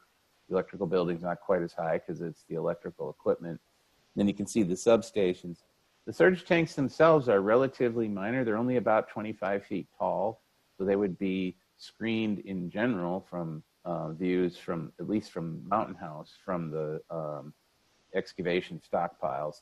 And then their valve vaults are also ground floor. So it's a relatively compact site, a lot going on here. But in the end, its footprint isn't quite as imposing as some of the other features that, when we had the forebay. So then moving on, away from, so we had been over in the upper right. Now I've kind of rotated this view from, so that you can see the aqueduct. And again, this is what we went over before, the temporary areas inside the yellow. The main thing in the temporary area here is this CLSM batch plant. That's our geeky engineering term for the soil cement that I showed you before that we're going to use in the pipe trench. And then some various places to manage the excavation. And then the red area is the permanent footprint of the aqueducts. We're going to have to build a bridge clear out on the edge over the CVP thing. So there's a little bump in the red area there so that we only have to build the bridge once and continue to use it. And then there's really no footprint for the tunnel area. And then you get to the Bethany Reservoir discharge structure, which is this particular structure here. So you can see here the four 15-foot aqueducts in the tunnel coming into that structure. And the little 3D graphic on the right, you can kind of see one of the pipes coming in. They come into shafts. They're pretty deep because we need to be underneath the conservation area. And in the conservation area, kind of right near the top of the page in here, inside the conservation area, is like a valley. And we have to be well underneath that valley. So we're relatively deep. And then in order to construct this, we have shafts they're bigger than the pipe because of the construction needs. The flow would come through the pipes, come up into the structure, come up through these pipes are the same as this and these holes you see over here. And then it would just flow out into the structure. And one thing to note, the water level in here is about 2/3 of the way up these walls at full reservoir. So it's going to come up into basically a pool and then just sort of flow out, and it's pretty low velocity, flow out into the reservoir. And then just in order to make sure that the reservoir is, bottom's protected, the structure is, stable from erosion, we're going to rip wrap an area in here. We have to build a coffer dam in this area to dry this out so that we can work on it, with the lake there. And then this coffer dam would be removed. And all the time during construction as well, there would be a silt curtain out here so that any stirring up and turbidity in the area is contained inside that area, and the remainder of the lake is isolated from that. So the main purpose of this structure is that transition from the aqueducts into the actual reservoir. But the other feature of this structure is in the event that something happens on one of these pipelines, we have to isolate the pipeline on this end so that the lake doesn't go draining back through the pipeline, or so that we can pump it out and go in and work on it. So that's another major feature. You'll see that the red line in this site also goes down around the staging area. It's not that we're planning to maintain any kind of major feature down there, but our red lines surround our permanent impact footprint. We have to, given the grade of the area, we have to grade that area in order to use it for our staging area to do this work. And so it would remain with its contours changed. So that's why it's inside the red area there. But there would really be no features, and it could be restored in some manner, but not to its original contours. So the last part of the Bethany is the summary here for the Bethany Complex. And the complex is all this stuff together. It's the pumping plant, the aqueducts, and the discharge structure.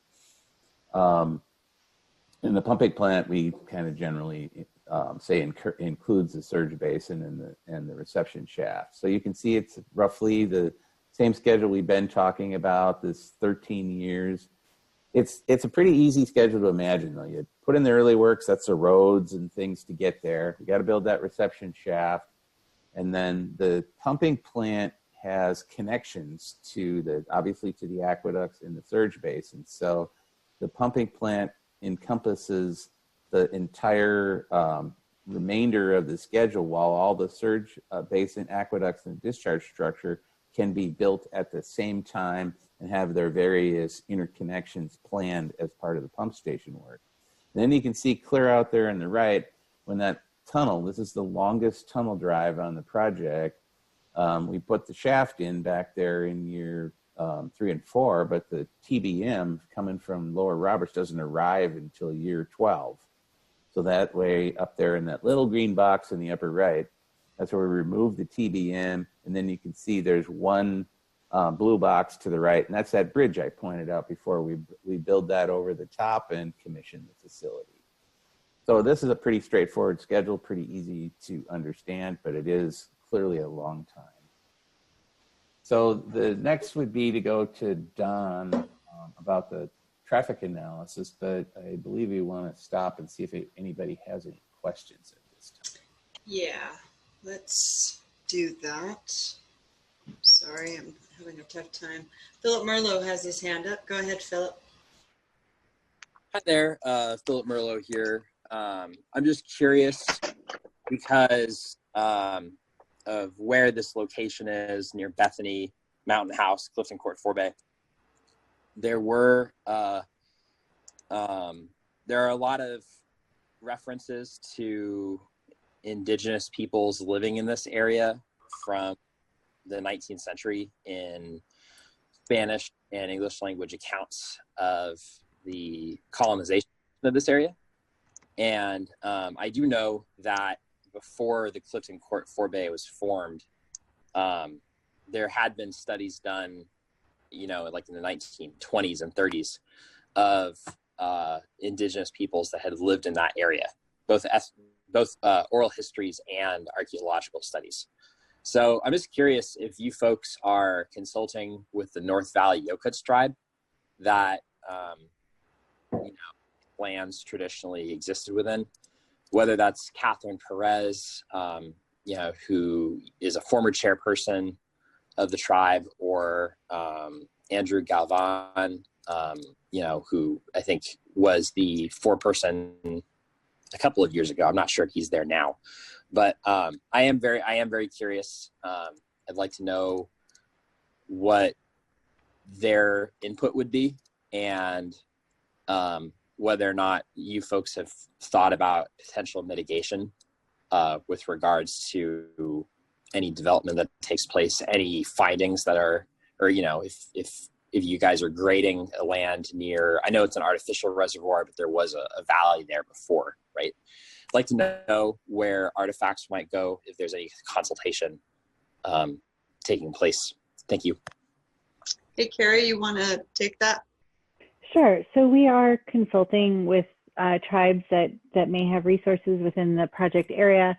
We're going through the AB 52 process. And so as part of that, we're working to identify tribal cultural resources and then identify options for mitigation.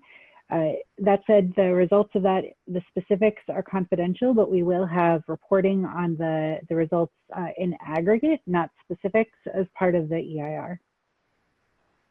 Thank you. Good question. David Glasky. Yes, thanks again, Phil, for the nice presentation. And I'm just wondering, can you recap have you done a pros and cons list between this approach and the prior approach where you had a southern forebay and the other design? Remind me again how, why this one got started and what you found as the pros and the cons.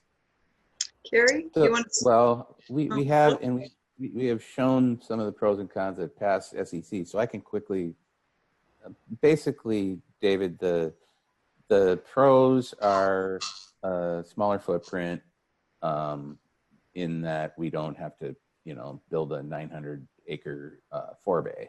This site's more in the couple hundred-acre footprint, and we deliver directly up into Bethany Reservoir, which gives this high degree of flexibility for maintaining and managing both systems without the right now. So that's an advantage to Bethany, but it's a con kind of to the other one, the other one with the southern forebay, because that one is the existing system through Clifton Court and the central and eastern alternative are still totally dependent on the bank's pumping plant. This particular option that's a pro for Bethany is the Delta Conveyance project is not dependent on the bank's pumping plant, which is a huge feature that is pretty old, not that it doesn't work well. But if it ever needs to be rehabilitated, there is a built-in backup to allow you to do that. I think the other major pros and cons associated with the various aspects of, you know, a whole bunch of different disciplines are the things Carrie would do as part of the EIR. And I know she hasn't completed that yet, but I believe that they're working on things like that. And, I don't know. and before Carrie starts, Phil, can you do me a favor? Go back to slide 34, which is the initial Bethany alternative slide, so that just people can look at what you're talking about as you're moving forward from the big picture. Sorry, Carrie, go ahead. So I was just going to essentially summarize what Phil had mentioned, that we're looking now at the trade-offs in terms of environmental impacts, and we haven't really gotten far enough to be able to really report much on that. But we are hopeful. I mean, part of the reason that we carried this alternative forward is the idea that without the southern forebay, we would have less land disturbance, and that has the potential to reduce environmental impacts. That said, we're looking at a different region. That pump station is still a large facility. We've got to do the actual analysis before we know if this does reduce impacts of the other alternatives. It sounds like a lot of the advantages that, you know, you have a second redundant plant to be able to pump water up. So that's, you know, that's a good. That is a big advantage. I think one of the things you'll see, it's from an engineering perspective, it's easier to get to build it.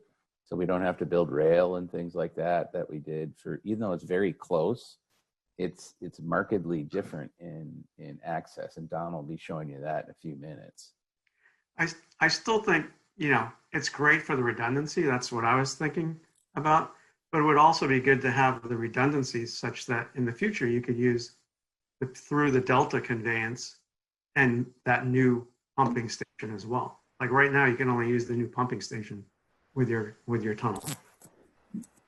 Well, that's true. We could only use it for the tunnel, but without getting too geeky, David, we would have to have a whole separate pumping plant to be able to use the. Yep. Yeah. So I mean, somebody could still do that, and as a separate project. So. And then just going back, and this was a comment from last week, and I was a little late, and I'll just lay it out there this time. There was an overhead power line that was done, that was shown last week going from, I don't know, like Highway 4-ish down, and it was cutting through a bunch of parcels. And it might be good to get a good map of those parcels. And you know, between Karen and myself, we might know some of those people, and it might be good for them to understand what's going on down there too. Okay. Sounds good. All right. Speaking of Karen Mann. Hi guys. Thank you for the presentation, Phil. Very good. I do have two questions, only two at this point, which is kind of surprising. Let me get warmed up here. Okay, so right next to the inlet is this little marina called, well, it's not little, Rivers End Marina. Very active marina in the community. Talking about down here, Catherine? Or Karen. Karen, sorry. Yeah, sorry. I'm still Karen. Yeah, I'm sorry. Yeah, I have Catherine on the brain sometimes. Okay, can you go all the time, Phil? Can you go to the close-up picture of I'm looking at Google. I've got it on one of my screens here, and so I'm looking at Byron Highway and Mountain House Road. Do you have an overview of that? Yeah, let's see. I think it was through all these this slides. one. I think it's the next one. Yeah, keep going. Yeah. Okay. So there's Mountain House is right up here in Byron Highway. Yeah, that's the edge of Mountain House. And you see where the inlet is for the. So my concern is the effects to the boaters going in and out. The boaters going in and out of there are mostly ski boats. We're talking boats that are less than 10, 15,000 pounds. So they get pushed around a little bit more with water action.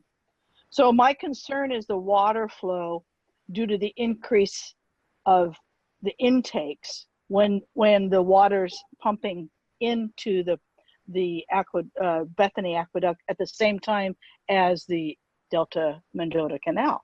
I'm just concerned about what kind of water flow that would be. And you're an engineer, and hopefully you know that kind of stuff. Well, remember, our water's all coming from the intakes way up at the North Delta. So that's no different than the other alternatives. So quite frankly, other than the changes in operation of the state not diverting in the south, well, I don't know exactly the combination, but in a different pattern than it would today, now that it has the North Delta intakes, this alternative is no different than the southern and eastern from that. So the impacts to people using the waterway in the South Delta down here would be, for all practical purposes, identical. So would it be coming through the 40-foot pipe? All of the flow for Bethany is coming through the 40-foot tunnel from the north. Okay. So on the map, is there any way for you to, I know it's hard to do this because we're all remote, for you to show where that pipe is? Does it go through Rivers Inlet, Rivers End, or does it go next to it? I'm just trying to figure it out because I do a lot of appraisals of homes over there and of the islands. And I don't think these people have any idea that this could be a possibility. So well, first of all, it's 150 feet deep, so it's but okay. It's not underneath. If it's the marina I'm thinking of, the one right next to the Tracy Fish Facility, the federal facility there, no, it's not underneath that. It crosses the old river down in there and the Delta Mendota Canal, but remember, it's a tunnel. So we start. Okay, so it'll be underneath. It'll be underneath the water. It'll be 100 feet down.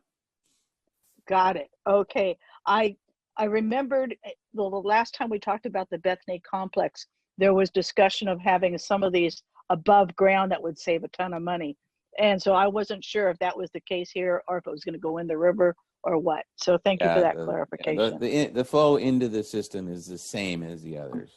Comes from 40 miles north. Got it. All right. Next question I have for you is probably a super easy one for you, but not for my little pea brain. So the Bethany Reservoir, you're going to be putting more water in there. Is that correct? Theoretically, it's the same amount of water coming from a different direction. I don't, again, that's part of DWR's modeling, the actual yield. So there's not going to be a proposed expansion of Bethany Reservoir? Not that I know of. We're just going to deliver into it, and it's basically delivering the same flows into the California Aqueduct that you see on this picture, kind of off on the lower right. So Carrie, are the flows going? Right? There's no basically the same flows. Yeah, I think that you might want to answer, Phil, the other part of the question to me, which is why do we need storage on the central and eastern side, but we don't need to expand Bethany to accommodate more storage? Okay, so the main reason is because we are not dependent on sharing the Banks pumping plant with the existing South Delta diversions. That's what that storage is there for, to allow us to have that handshake with the existing project. Carrie, a long time ago in one of these meetings, described the concept of dual conveyance as part of looking at the alternatives. And this is still dual conveyance, but we have gone a step beyond the Banks pumping plant. So we don't have to share that particular facility with the existing facilities. Bethany takes us one step further downstream. I don't know if I answered that correctly, but the storage is required on South and East because both projects have to use Banks and they have to balance those flows between themselves. They need that operational storage to do that. Well, you kind of answered it. I'm just trying to wrap my arms around the fact that we're going to be pumping water into two different directions, to two different pipes, and yet the water reservoir, the storage, remains the same. That's just not logical to me. Bethany isn't really storage per se. It's a small amount of storage, but basically we're pumping the flows in the same direction. So you can't see it on here because the Banks pumping plant pumps into Bethany off the bottom of the page down here, but the flow that it discharged into Bethany runs through the reservoir and goes out this canal. And we're just pumping in the middle. It's going to turn and go through the reservoir and out this canal. So it's more of a transfer station. Is that what it is? It's like a toilet. You flush it. It's more of a. No, Karen, that was pretty good. good. Canal. Is what it Thank is. you. Thank you. I'm just looking You for. say you don't understand, but clearly you understand. I do have one thing to Hey, add. can I just say that, Karen, Phil and I can follow up with you tomorrow with some drawings that show this a little bit better, and we promise to do that if we can find some time on your calendar. Okay. Great. And Karen, I can show you where that. I can show you where the tunnel is. Okay, I'd like to see that. Marina too. Oh, thank you. I had one thing also to add is that with Contra Costa's increase in terms of the Los Vaqueros and making that larger, there is in part of that plan also a tie-in there in terms of managing the water quantities. There is or is not? There will be. I misunderstood. There will be. Yeah, there's a pipeline coming into Bethany Reservoir for. I don't know exactly how that works. There's the South from Bay Los Vaqueros, right? Well, right. yes. It's supposed. That's Well, supposed I knew that the flexibility of the system. I knew that Los Vaqueros was to expand, which there's still some controversy about that due to the wetlands, etc., and Native American artifacts that are known in the area. So I was aware of that, but I wasn't sure if this one was under had expansion plans. And then, okay, so I do have one more question, and it'll be quick, and I can listen to it offline. I'm sure that the seismic ramifications, because I believe Bethany Reservoir is completely encased like a valley. Is that correct, Phil? Bethany Reservoir has dams on the downstream side, and so it is kind of a valley with dams, and that's what holds on the downstream side. So we have all sorts of seismic criteria. It's probably more stringent today than it was even when the reservoir was built. Well, since I probably live downstream, I certainly hope that it's more stringent than even what you think. So yeah. So We're not gonna change that either. We're not changing the amount of water stored in the reservoir or the dams. There's no. All we're doing is connecting into it to pump our water into it. Awesome. And do you have to beef up the Bethany Reservoir Dam for this project? Nope. Is that right? We don't have to touch it. And when was that dam built? I don't remember, but was most it of built the by the project same- went in the 60s, so I'm assuming it's when the project was built in the 60s. All right. Was it the same people that built Orwood? I mean, not Orwood, Folsom Lake, Oroville, thank you. Is it the same people? I highly doubt it, but I don't know. All right. Okay, thank you. Thanks, Karen. Last question is from Mike Moran, and then we're going to go on to traffic. So go ahead, Mike. Just a real quick statement concerning Philip's sound concerns earlier on about the native history here. Los Vaqueros Reservoir did extensive studies in the area, including for the new Vasco Road. So just make sure we connect with those folks and with some of the people that might still be around who published those studies, who, considering our timeline, may not be around when construction begins. So just to keep that in consideration, there are a lot of folks with a lot of knowledge, not just in the CCWD, but on some of the alternatives that were considered for Vasco Road that are to the east of President Vasco, closer to this area. So a lot of interesting information out there, not all published. Thank you. Awesome. Okay, thanks. Thanks. All right, let's move on to the traffic analysis. Let me click ahead here, and then I'll turn it over to Don. I'm going to move the slides for Don. Okay, Don, you're up. Okay, well, thank you. We'll go into the traffic analysis. Thank you, Valerie. Next slide, please. Okay, so I'm going to start out with a quick reminder about how it is we do the traffic analysis. And then I'll go into the analysis that we did for the Bethany alternative. But I'd like to start out by reminding people that this is not a CEQA EIR analysis. This is a planning study that is being done as part of the engineering work to identify the footprint of the project. So for example, are we going to have a haul road in a particular location, or a park and ride lot, or that sort of thing? So we're identifying what the components are to make the logistics part of the project work, and then ultimately that will go into the EIR process. So next slide, please. So quick reminder. Traffic flows are analyzed using a grading system, exactly like in school, from A to F. So and it's called level of service. Level of service A, B, and C are good flows. That means traffic can move at the posted speed limit. A is when the road is virtually empty, and then C is where there's other roads, but you're not interacting with them very much. When you get to level of service D, then the presence of other vehicles really affects how it is you're driving. Your ability to change lanes or to speed up or slow down is somewhat affected by other vehicles. Level of service D is very common on urban and suburban roads. So it's the sort of thing you would encounter on a normal day driving around Sacramento or Stockton.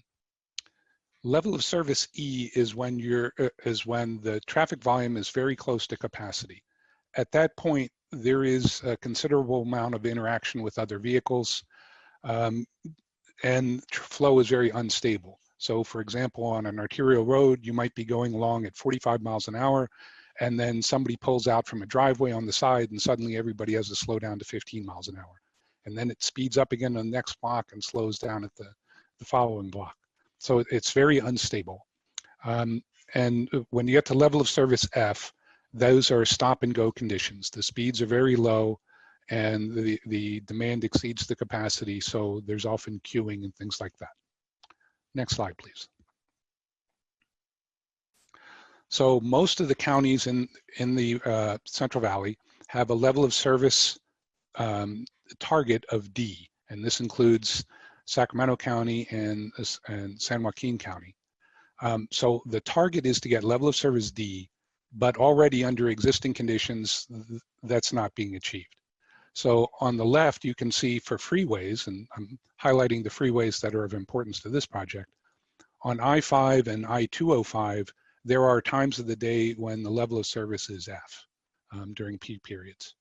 In the center, you can see the 2-lane highways in the county, and State Route 4 at certain times of the day is level of service E.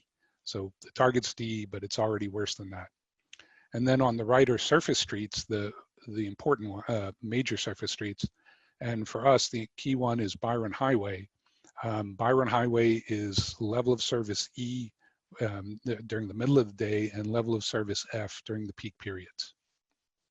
Next slide, please. So we have developed thresholds for remedial action. And again, this isn't a mitigation. This is what it is when we have to revise the project in order to make sure that the traffic works. So when there's 2 parts to this. Number one, the construction traffic has to have a level of service worse than the target. And then the second condition is, and the project's traffic is 10% or more of the total traffic. If both of those conditions exist, then we have to take remedial action, add something to the project to make the traffic flow better. The level of service target is C for local roads and D for major commute routes like SR4, 12, and Byron Highway, plus D for any new haul routes that we're building for the project. So again, those level of service targets are the same as the San Joaquin County and Sacramento County have. Next slide, please. So getting into the analysis itself, and next slide. Just a reminder, Phil went over this already, but the Bethany alignment consists of 4 sites for traffic purposes. In the north, there's the Lower Roberts Island launch shaft, and because it's a launch shaft, there is quite a bit of construction work at the beginning, and then later on there is materials spoil being removed from that location. Then south of that is Upper Jones Track Maintenance Shaft and Union Island Maintenance Shaft. These are relatively small construction sites. The only spoil that needs to be removed is for the shaft itself, and so these are pretty minor compared to the others. And then the big one is at the south with the Bethany Reservoir pumping station, the surge basin, the reception plant, the discharge structure. So all that we're going to call the Bethany Complex. Next slide, please. So starting in the north, at Lower Roberts Island, that's the yellow dot in the top of the top center part of the figure, and Upper Jones Track, that's the second yellow dot. So the roads serving those are State Route 4, and we analyzed two sections of that. One is the section near the city of Stockton, and the other is a section to the west, west of Bacon Island Road. And then there is some traffic that will, project traffic that will be coming up from the south on Tracy Boulevard. Next slide, please. So you may recall slides like this from when I spoke with you in May. This shows the deliveries and departures of trucks to and from these sites. And as you can see, there's a big spike at the beginning when early works are done on Lower Roberts Road, basically building in the rail access. So all of our traffic studies are done based on the peak month. So what you're going to see here is the absolute worst effect that the project will have. All the other months will be better than this. Next slide, please. So you're going to see a bunch of these figures. Let me explain what they are first. So the vertical axis is the traffic volume. It's listed in PCEs. Those are passenger car equivalents, which means if your car, that's 1 PCE. If you're a truck, that's 3 PCEs. So it's a way to mix the apples and oranges. And then the horizontal axis is the time of day, starting at 6 in the morning and going to 5 o'clock in the evening. The blue bars that you see is the volume of background traffic. That's traffic that would occur even if the project didn't exist. The dark gray caps on those bars represent the truck volumes for our project in PCEs, and then the lighter gray represent the car volumes. Those are workers coming to and from the sites. And then you can see there's some other color codes here. So the bottom part, that's the green shaded area is level of service A, B, or C. So that's all for a local road, that's the target. The next one up, level of service D, for a major road, the target is level of service D. Worse than that is level of service E, and then when you're above that, it's level of service F. But with all that to the side, now let me talk about SR4 near the city of Stockton, between the city of Stockton and Lower Roberts. As you can see from the blue bars, State Route 4 is already at level of service E during some periods of the day. And I will say that this is at one choke point on SR4. SR4, for most of its length, is a 4-lane road. But when it gets to the swing bridge, it necks down into a 2-lane road. And that's the choke point, and that's where we analyze this. So as you can see, the background traffic is already level of service E. If we add on our trucks and our construction worker traffic, it would go into level of service F. So doesn't meet the level of service target, and the project would add 16% to the total. So for us, that's a trigger that we have to do something, let's take some remedial action to avoid that condition. So what you see on the right is what is the effects of a remedial action. And in this case, it would be setting up a park and ride lot in the city of Stockton that would intercept our workers before they get to the site. So they'd come to the park and ride lot, they'd switch into shuttles. So the light gray parts of the bar, you can barely see them now because they're much reduced. If we do that, then we don't push this into level of service F, and the project is only 6% of the total traffic. So that remedial action would suffice to remove this effect. Next slide, please. Okay, on the other side, the western end of SR4, the background traffic is level of service D, which is the target for a major road. We don't have a lot of truck traffic on there. We do have some car traffic, but even with the project traffic would be minor in relation to the background traffic, and the target level of service is maintained, so there's no problem at this location. Next slide, please. On Tracy Boulevard, the north end of it, the existing traffic is light in comparison with the capacity of that road. The project traffic would be relatively minor, and so there wouldn't be any traffic problems associated with the project on this site. Next slide, please. Okay, so those are the two sites at the top. For this one, we're adding in the third site. This is the Union Island Maintenance Shaft. And again, that's a relatively small site because it's just a maintenance shaft. They just dig the shaft, put in the liner, and that's it.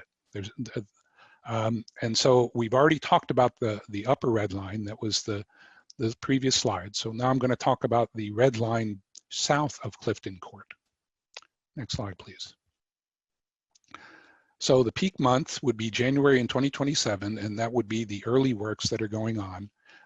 And again, this road is used by all three of those sites.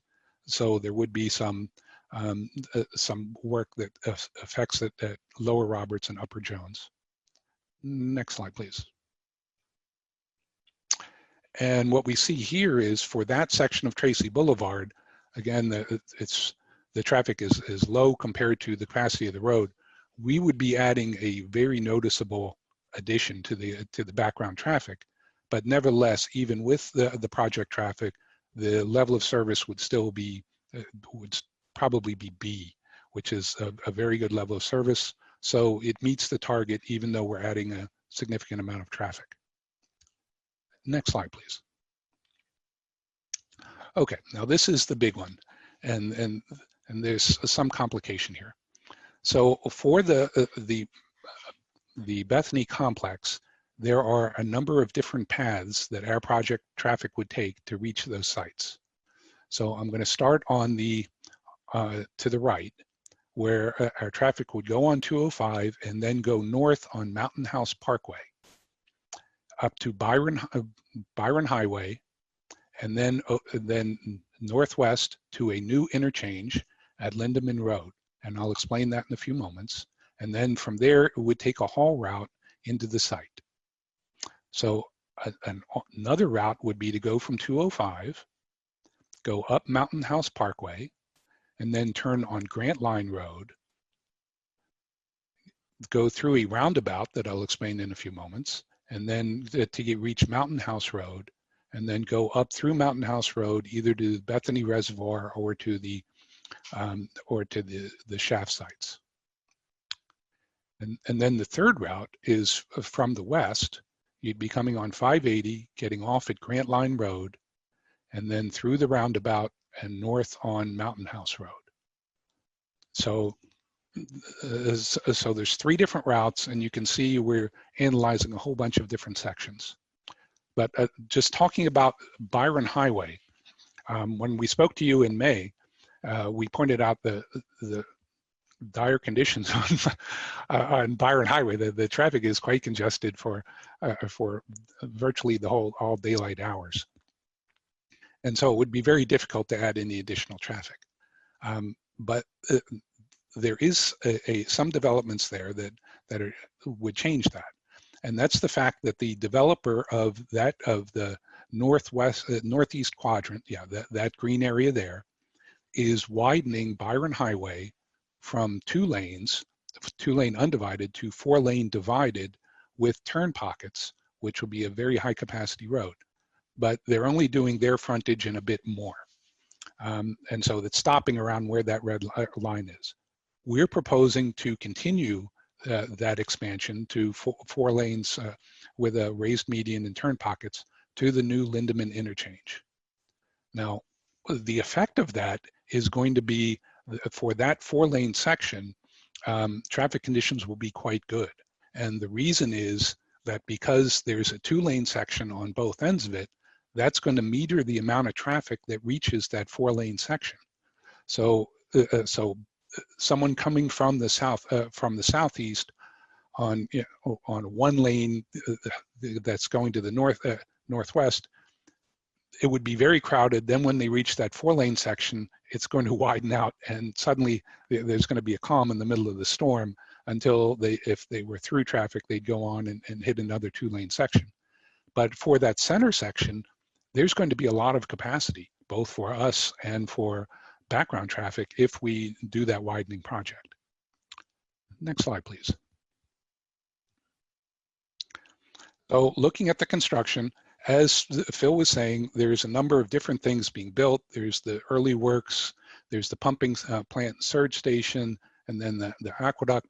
There is several different places here where there is peaks of traffic. We chose to do our analysis for the September 2033. It's slightly less than the peak project traffic, but the demand from the background traffic is higher there, so that's actually the critical moment. What I'd really like to point out, though, is the vertical axis here. Now, when I was talking with you in May about the southern forebay and the southern complex, some of those scenarios had up to 21,000 trucks in the peak month, and just in very large volume. And that's why we were talking about doing things like putting in rail access and other things in order to bring that down to a more manageable level.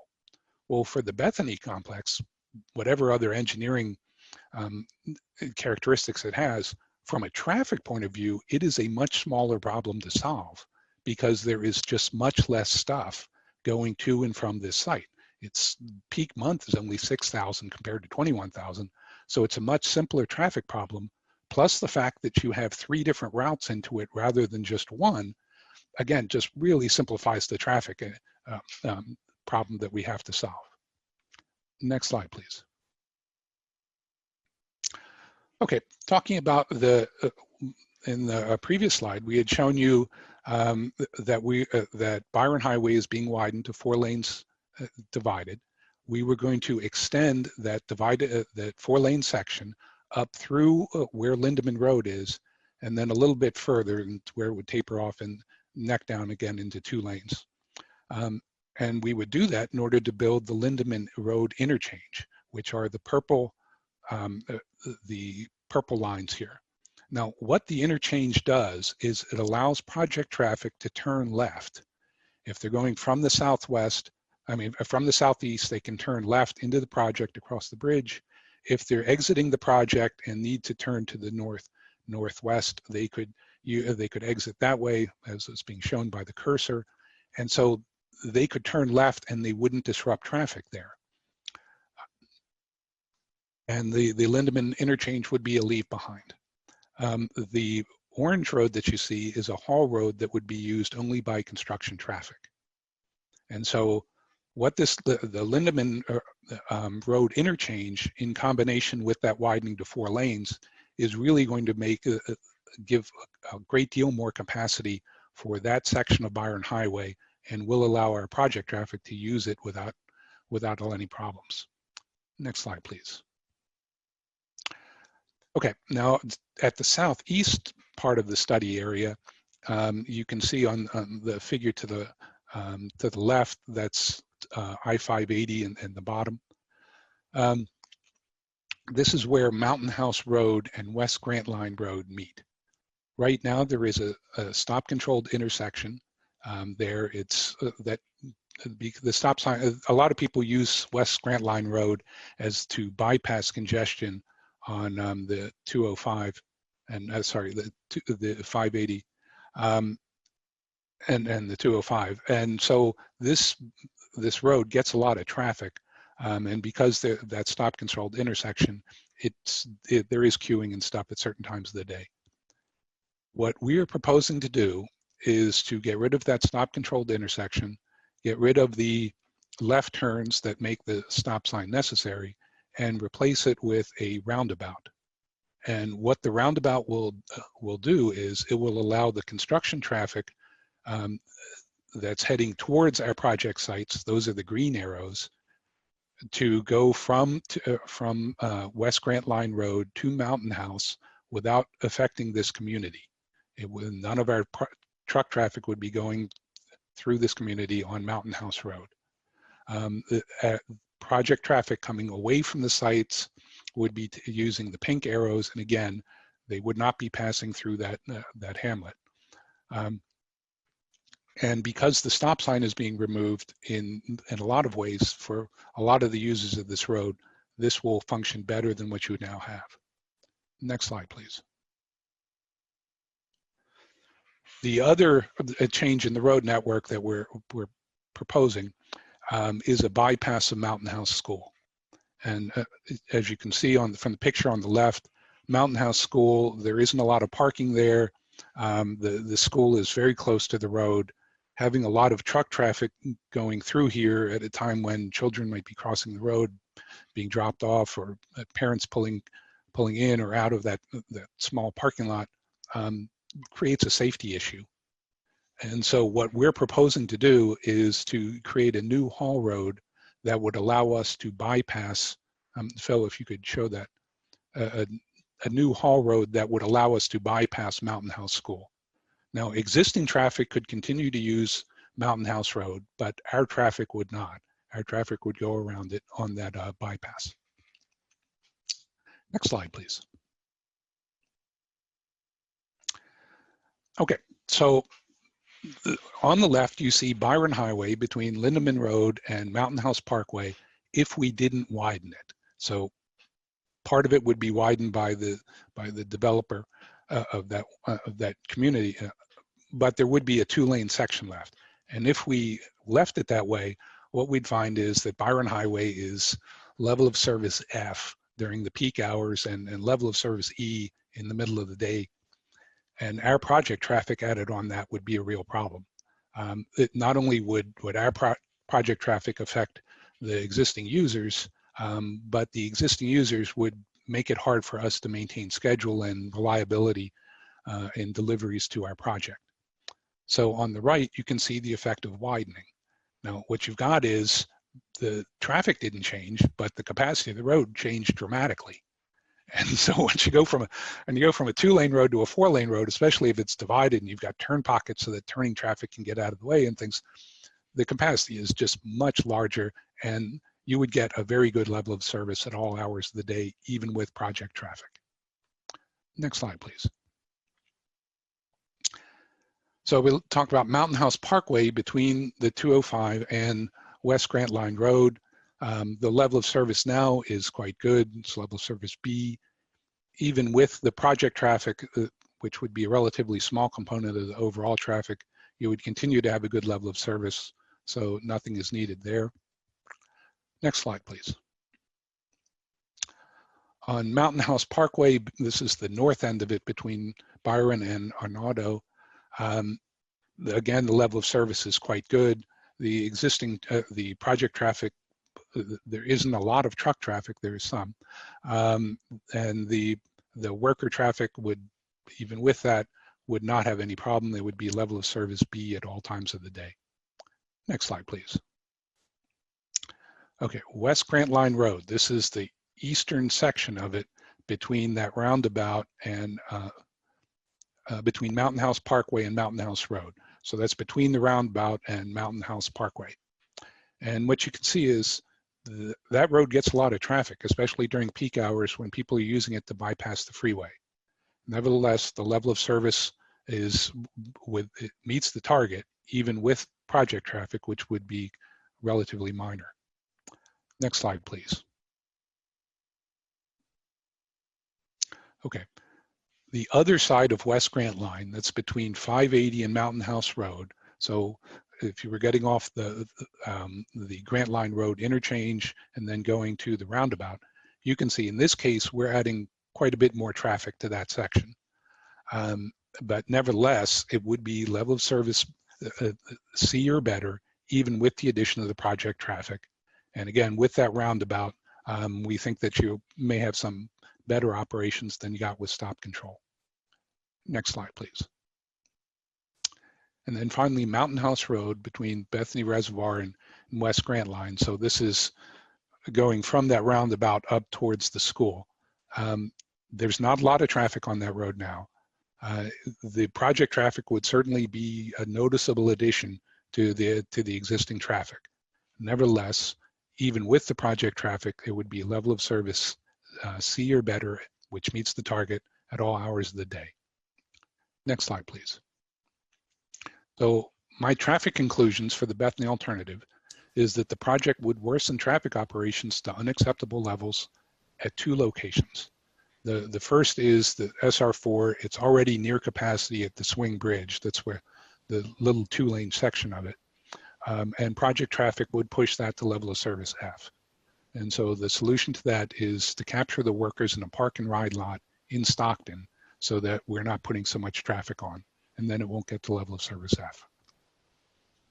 Second location is Byron Highway. It's already very heavily congested, and project traffic to the Bethany Reservoir site would exacerbate the problem. But if we extend the current widening work to the proposed Lindeman interchange, that would enable project traffic to use this section while maintaining a good level of service. The plus project level of service on other roads serving the Bethany complex would meet the level of service target without capacity improvements. And with that, be happy to answer any questions you may have. Thanks, Don. Very, very thorough. A lot of information. Folks will probably have more questions at our next meeting because they may want to kind of sit with it a little bit. But from a direct impact standpoint, people who actually know some of these roads, I'm sure they have questions. Cece, you have your hand up. Mute. I raised my hand when you were wrapping up Bethany. It's really a Bethany question. And then I have a question also about this. My question about Bethany was, when was the last seismic hazard analysis done of Bethany Reservoir, the dam there? I don't know if anybody knows that. Yeah, we'd have to get back to you on that, Cece. We'll definitely put it on the matrix, Cece. That's a good one. Go ahead. Thank you. Also, I'd like to know what kind of arrangement you have in this area we've just been talking about for CHP and ambulance medical support, because there will be accidents. And it's quite a ways from a hospital or urgent care. So I can handle that one. Cece, we've evaluated the distance to all these things, and this site is actually reasonably good. However, we do have a first responder station we are going to put on the site and staff to support all of these work sites. I think there's even a helicopter pad there for emergency evacuation. So we are planning to not add that burden locally. Okay, great. Thank you. All right, thanks so much. Sean Worth. For the Byron Highway road widening, how did you address induced demand? We believe induced demand would be limited because it's metered by 2-lane sections on both sides. There is a study going on to upgrade Byron Highway to a state route. That's a different project, and I'm sure it's being addressed there. But if you're just creating a 1 4-lane section, it's not controlling the total amount of traffic that the facility would use, it really not have any induced demand effect. And as we said, the road is already being widened. Now we're just extending the widening a bit further to an interchange. Good question, because of SB 743, right? Yeah.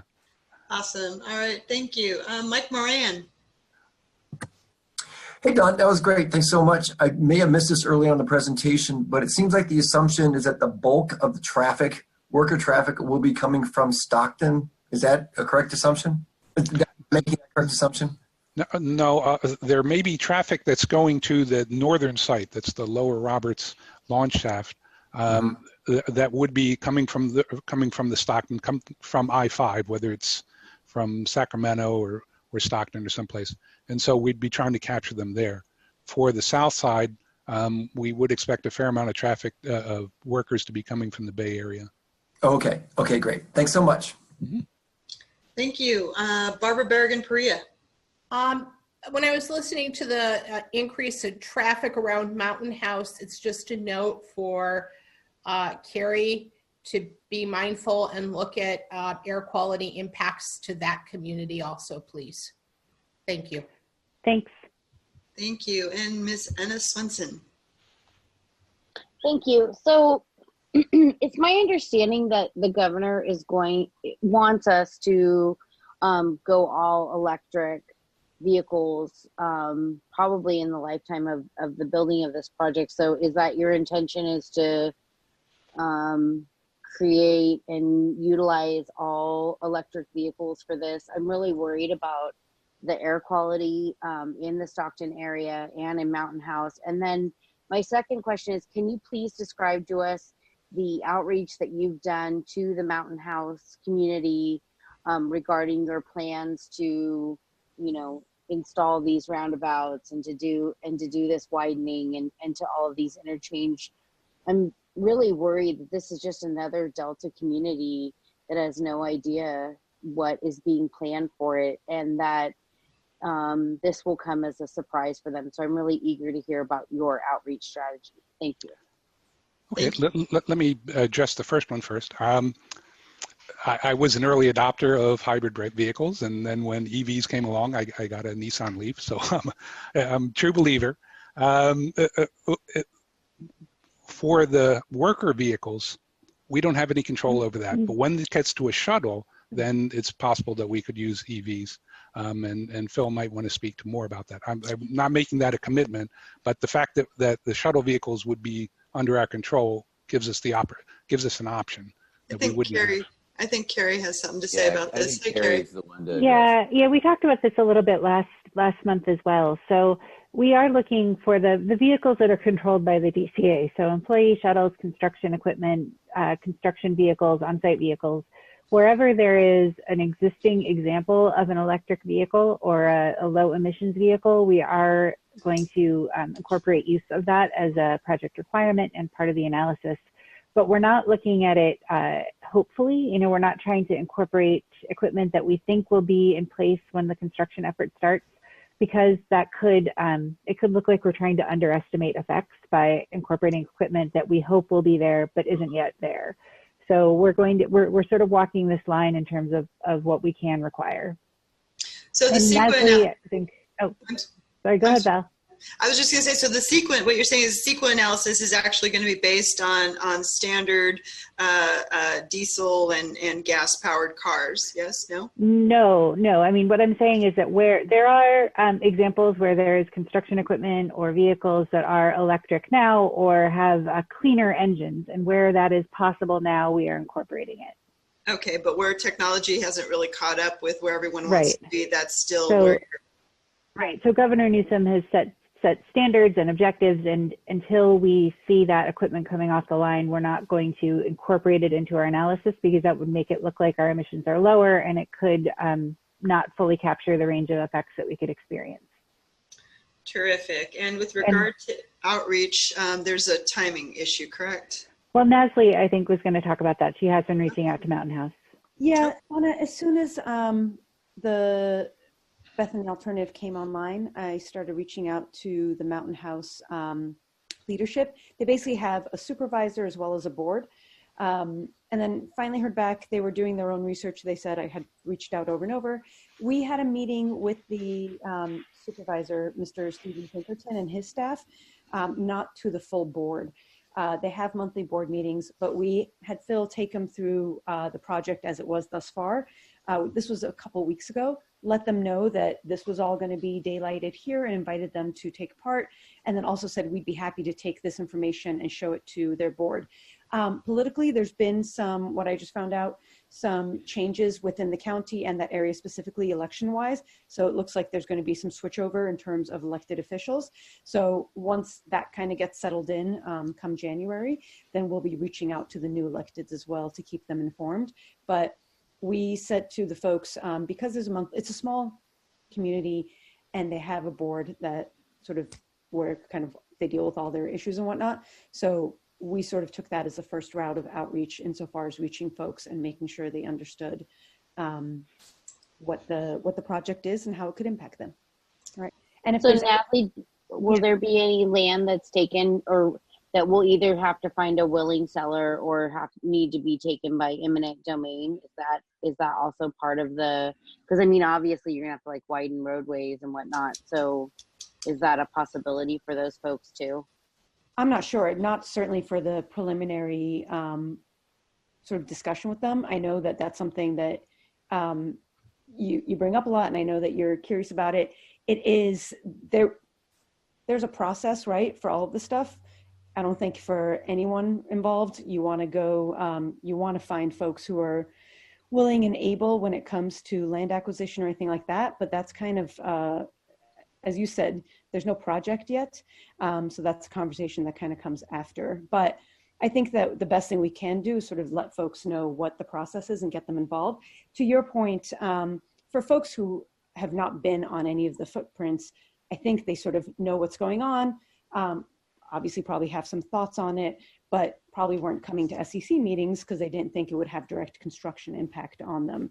So now you have a community that hasn't been sort of brought up through the years in Mountain House, and probably will now be a lot more interested, but has some catching up to do. So certainly the onus is on us to make sure that they are caught up on the processes, even if that includes sort of further down state processes on land acquisition or anything like that.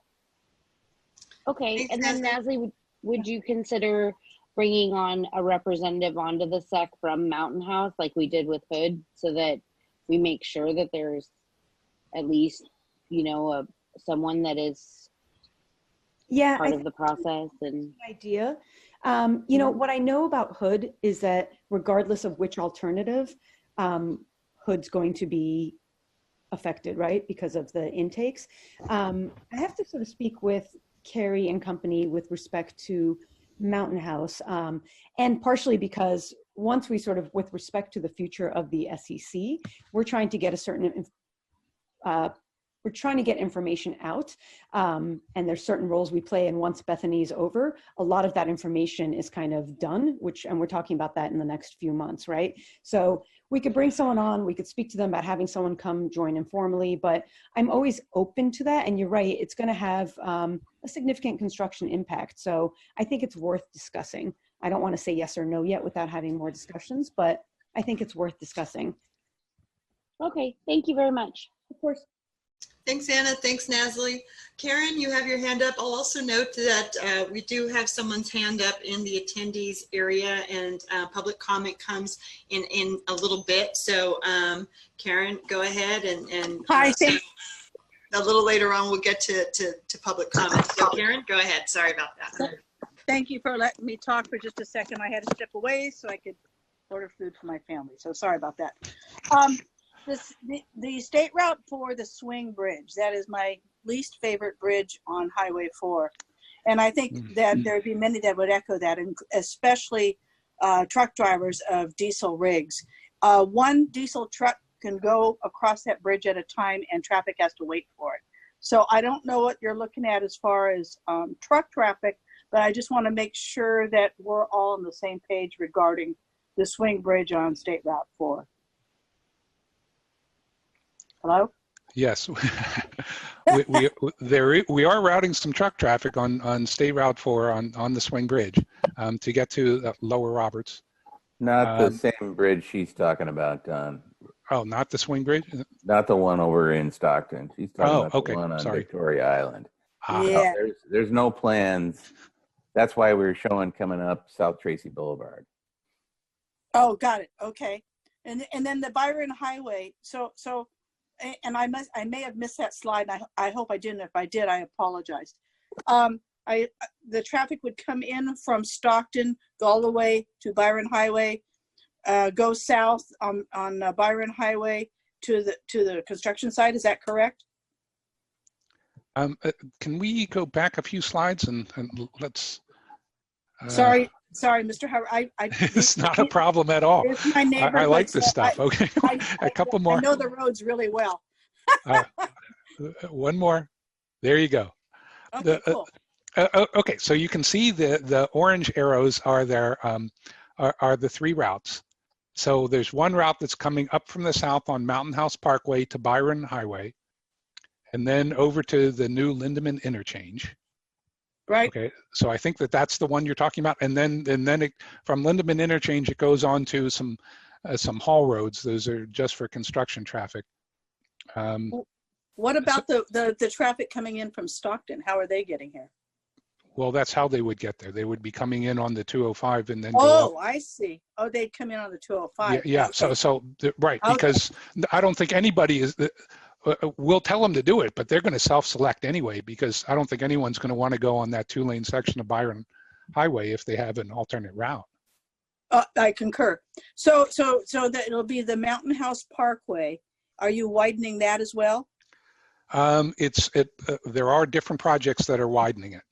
Okay, I know that the builders are required for some of it, and they're doing that right now.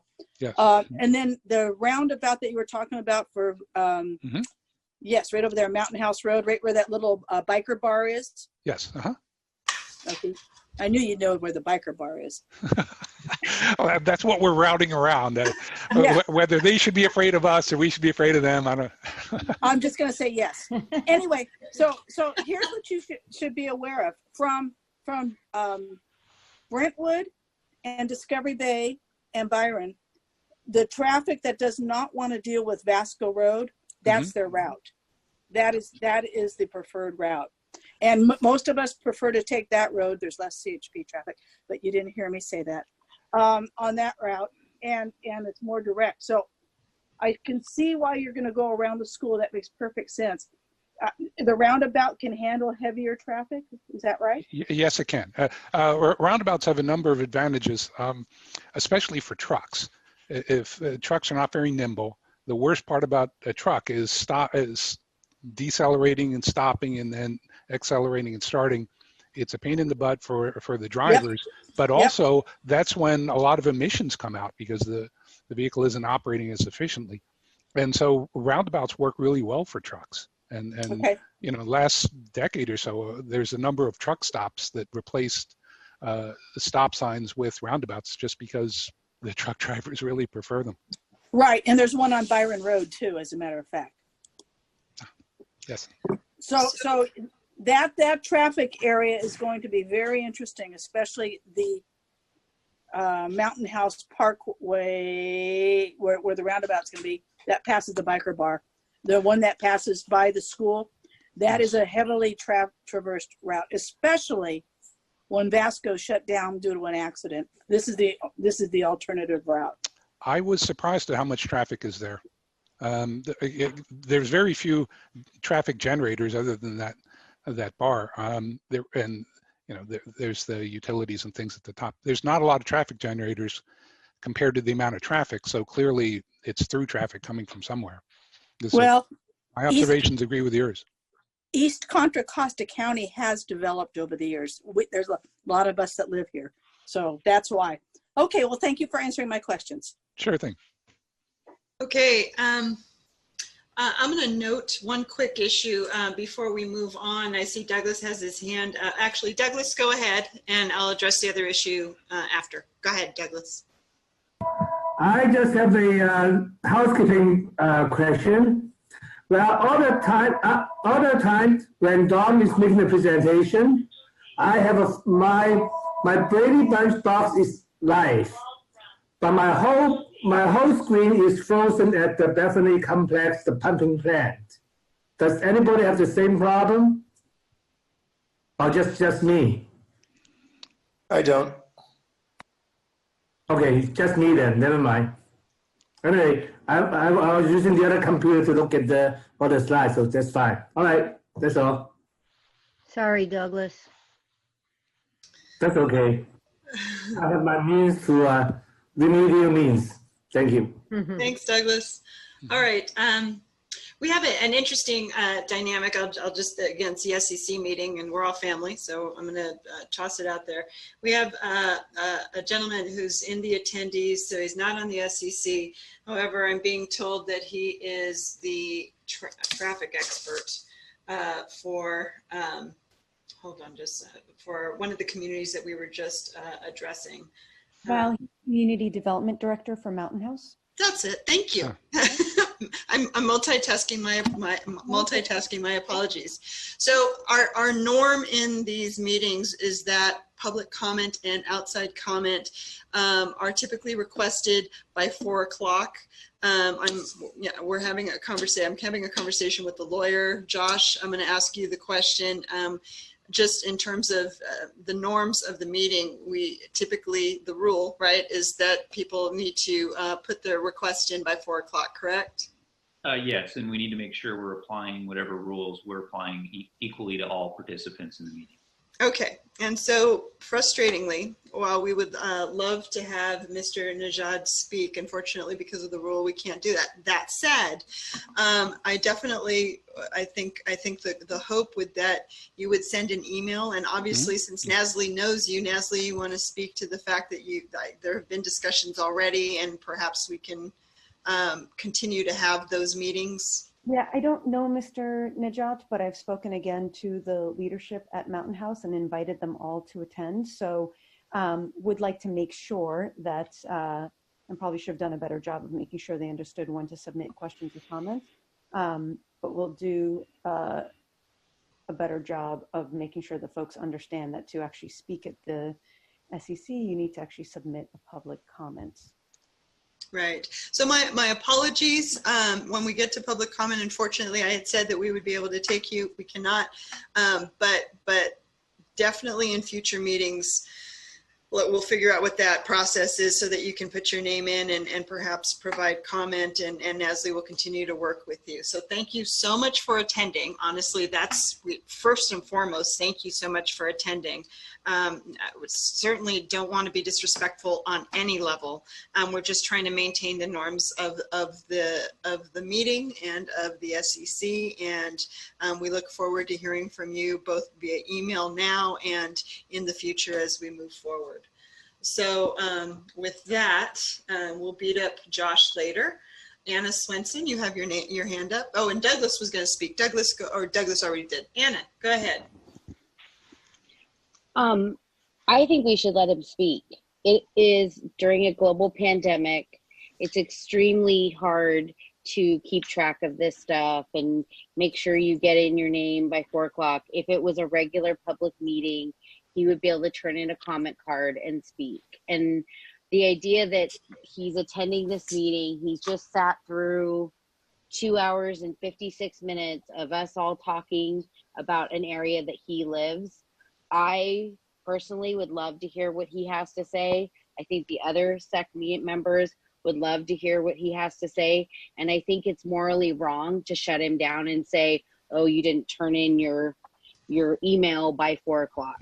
It's a global pandemic, and I think that we need to have flexibility and create a relationship with these communities. And I think that, you know, having a hard line of, oh, you didn't turn something in by 4 o'clock, so you don't get to speak about the very topic that's being discussed at this moment is a little crazy.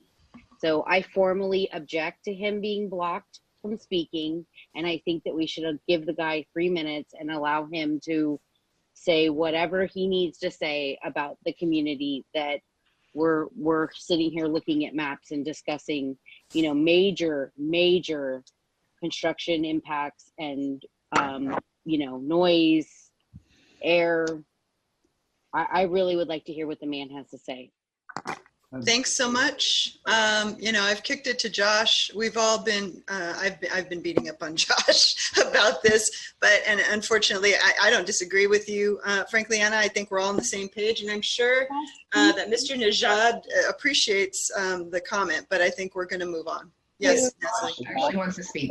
Is there an elegant solution that we might be able to come up with, given in the last few minutes? I was just going to say that. So if there is a strong preference to allow, you know, anyone who didn't submit a request after 4 p.m. to speak during public comment at the meeting, we can do that, but we need to make sure that it's applied equally to everyone who's an attendee or participant. So one possibility would be reopening the ability to request public comment for a brief period of time to allow Mr. Najad, as well as anyone else who's attending the meeting who hasn't already submitted a public comment request, to do so, and then setting a reasonable time period that would allow Jasmine and other folks to get those comments queued up for you. So that, I'm not suggesting you do that, but that would be one option if you did want to allow. I think that's a great idea. Thank you for the creativity. Sarah, do you want to, what are your thoughts, our chair? Well, you know, I think since people do want to hear, and hopefully when we have like public comment coming in, if we have too many, we can limit it from 3 minutes to 2 minutes, and I'm perfectly willing to do that. So at this point, why don't we open it up to public comment if we're done with the comments from the SEC itself? Well, I think first we need to give everyone an opportunity to put in their note, and we do still have a couple of SEC members who want to speak. Well, that's what I was saying. Let's let them finish first. Perfect. So, Mr. Najad, and boy, there's some pressure on you with your comments, so apologies for that. If you could just do me a favor and send over your request to speak to, well, why don't you just send it to Jasmine. Jennifer, comment. Are you on? Can you just, or Jasmine, public comment at dcdca.org. Public Correct. Comment, yeah, no space, at dcdca.org.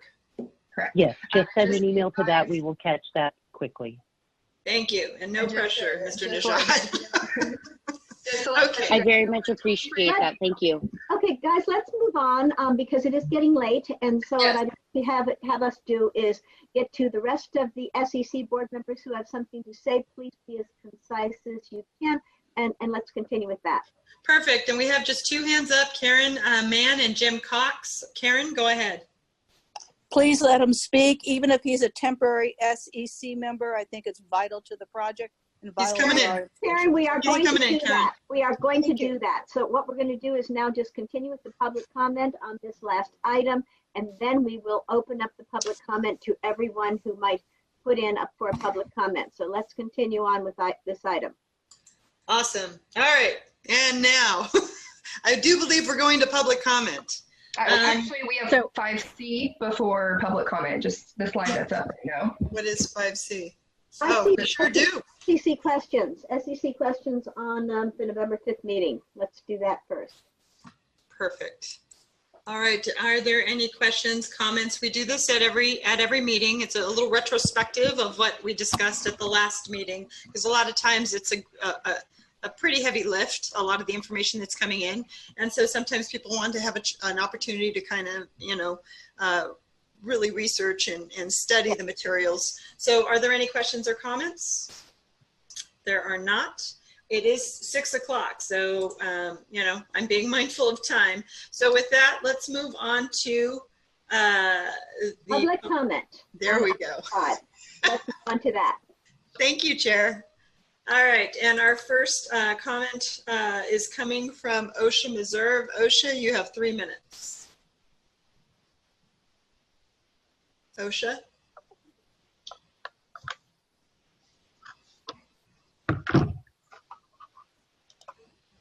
OSHA? Can you hear me? Yes, now we can. All right. Go ahead. Sorry. Okay. Hi. OSHA Meserve, local agencies of the North Delta. Thanks for giving Mr. Najad time to speak. The comment I wanted to make had to do with the earlier part of the Bethany presentation. And I think my concern is that it looks like the Bethany alternative is really part of a long-term plan to not rely on through Delta and the Banks plant in the future. And, you know, that current configuration where the water is taken out of the South Delta, that is essential to keeping the Central and South Delta fresh for the water users in that area. So I think along with the Bethany alternative, and I will put this in my CEQA comments as well, but I really can't tell the difference between the CEQA process and what you guys are doing here right now. So I'm just going to, go ahead and make the comment is that, the Bethany alternative, it appears it has with it a long-term plan not to do upgrades on banks that would be required to continue using that facility. So if that's the alternative, then that needs to be part of the overall discussion, including the water quality degradation that would come with not shunting fresh water from the Sacramento River all the way down into the South Delta.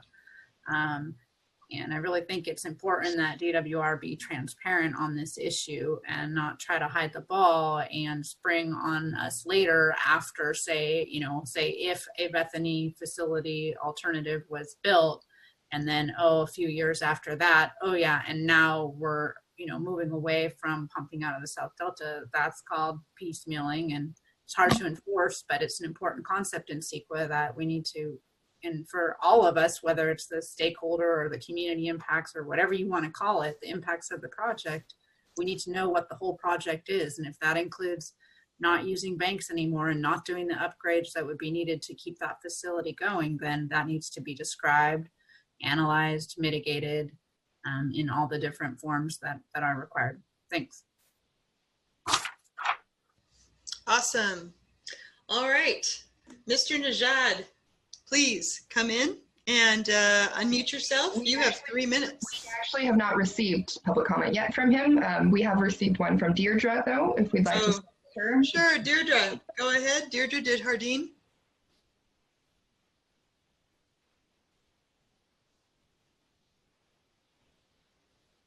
Can you unmute yourself? There we go. There you go. So I wanted to observe the climate vulnerability analysis that's come out, and unless they raise the Delta levees, about 35% of the Central Delta is going to be at risk of flooding, which is about 10 years after the project might start operating. And I'm just not seeing, you've shown all of these images with tunnel shafts, and I'm not seeing a discussion of how those shafts are going to be accessed, how they're going to function in a marine environment if the levees fail and islands aren't reclaimed. And if this project is an adaptation to sea level rise, it's one of the most critical questions that you need to answer. And second, with respect to somebody like Mr. Najad, who's a representative of a local agency, you are not yet clarified to local agencies what the actual input process is for under Delta Plan DPP2. And it needs to be clear, and the local agencies need to have way more than 3 minutes during public comment period to give input on the project and to get information. These stakeholders are lay people, and they've made a great effort, but they don't have the kind of experience and expertise in local impacts that full-time staff people for local agencies have. Thank you. Thank you, Deirdre. And thank you for once again attending our meeting and commenting. We appreciate your participation. You and OSHA are consistent, so we appreciate that. So with that, we do go to Mr. Najad. Thank you so much for joining us. I'm so sorry for the awkwardness. Val, yes? Val, this is Jennifer. I think that he has dropped off. I'm trying to find him. Give me just one moment, please. Well, that's ironic because I'm not seeing him. Okay. Well, you know what? We can move on and again bring him on after. I got to say the public pressure at this point is a little rough, so that may have been part of the issue. So, okay. So we will definitely go back to him after the fact, and in fact, he may have inadvertently hung up or something. Barbara, I see your hand is up. Barbara. Yeah, you know what? Just as a courtesy, if we can't get him, why don't we extend him a courtesy? You guys get a hold of him. Tell him to come back for the next meeting and just let him go first so that he doesn't have to wait through us all over again at the next meeting. I think that's an excellent. We'll check with Josh to see how that works, but I think we could agendize it that way. It sounds like a really good and polite alternative. So let's Chair Palmer and Valerie, this is Claudia. We're actually trying to get a hold of him now. He's communicating with us, so give us just a moment. Yeah, sure. Yeah, I don't think he can do that. He was kicked off the webinar. And then just to be clear, we obviously welcome having folks with different interests, especially around Mountain House, as part of SEC, but we do other outreach. I know that that's a riff that sort of keeps coming up a lot with respect to folks saying, well, people on the SEC don't represent everything. Of course they don't. Of course they can't. But it doesn't, we're not the only, this is not the only outlet for outreach. And so, of course, we will continue to speak with Mountain House. We will come with information to them as they wish. And continue working with some of the folks. And yeah, and again, and if it's helpful to have folks from Mountain House kind of be a part of the next, of a future meeting regarding Bethany Alternative as public officials or as residents, what have you, I can work with the SEC to figure out what format would work to kind of hear from those folks. But yeah, this is not the only time folks from Mountain House will get a voice. Well, and I think we also need to address process. We've worked really hard. I think the SEC has worked really hard to establish norms. And so, I thank you so much, Josh, and thank you, Anna, but thank you, Josh, also for everyone working together to try to address, a gap in our process for the moment. But I think in the future we go back to, we have that 4 o'clock deadline. There has to be structure. Otherwise we have madness. And so fortunately, Mr. Where'd he go? Is he back? Is he back with us? He was. Yeah. All right, what I suggest we do, I'm going to take a chair's prerogative of shifting the agenda just a little bit, just so we can move on. We will come back to the public comment, and then we will be able to have his input. Hold on, hold on, he's back. Yeah. Chair Palmer, he's back. Okay, good, let's do that then. He can't. This is Jennifer. There's a technical issue with getting him over to the panelist area or to allow him to speak. We're going to need a couple more minutes to figure out a solution to this, okay? You may be able to get on with this telephone, perhaps. Why don't we, if you want to move on, Sarah, Jennifer, please send me a text when he's available and I'll cue everybody. Is that okay? So just so Sarah can keep going. Yeah, because let's keep going. What I would like to do at this point is if we have finished with 5D except for the remaining public comment, which is very important and we want to hear this. So we're going to move on to item 6. And so that's Catherine, do you have some future agenda items for the coming meetings? Catherine? Catherine, you're on. Yeah. This is regarding future meetings, January 27th. Right, Yep. we're on item 6. Yep. So I think we'll have the last of the Bethany updates, and we'll give you an update on the geotech work that we've done over the last couple of months. And then, as we discussed today, an update on the community benefits information gathering phase. Okay. I would also, like we were discussing. And maybe we might get some comment from the fellow from Mountain House too. Well, that would be good. Yeah. Also, we were discussing this in that it would be nice at this point, and we come back to this, to maybe have a high-level review of all 3 of our alternatives, kind of, very relatively simple spreadsheet-ish type of thing, just to kind of summarize it for people, and we can see some of the pros and the cons and that type of thing. So I'd like to see that in a future agenda item as well, perhaps. And another thing that we were talking about was that it would be good. We have a lot of terms, and most everybody has gotten quite used to many of these terms, and I think that says a lot to your own education. But we also want to make sure that we are kind of like available term-wise to all the public, to anybody else, say from Mountain House or wherever, who's coming in and looking at this. And so we were thinking that perhaps it would be a good idea to review the whole thing of having a glossary of terms that are common, that people may have problems with. And so we wanted to develop that.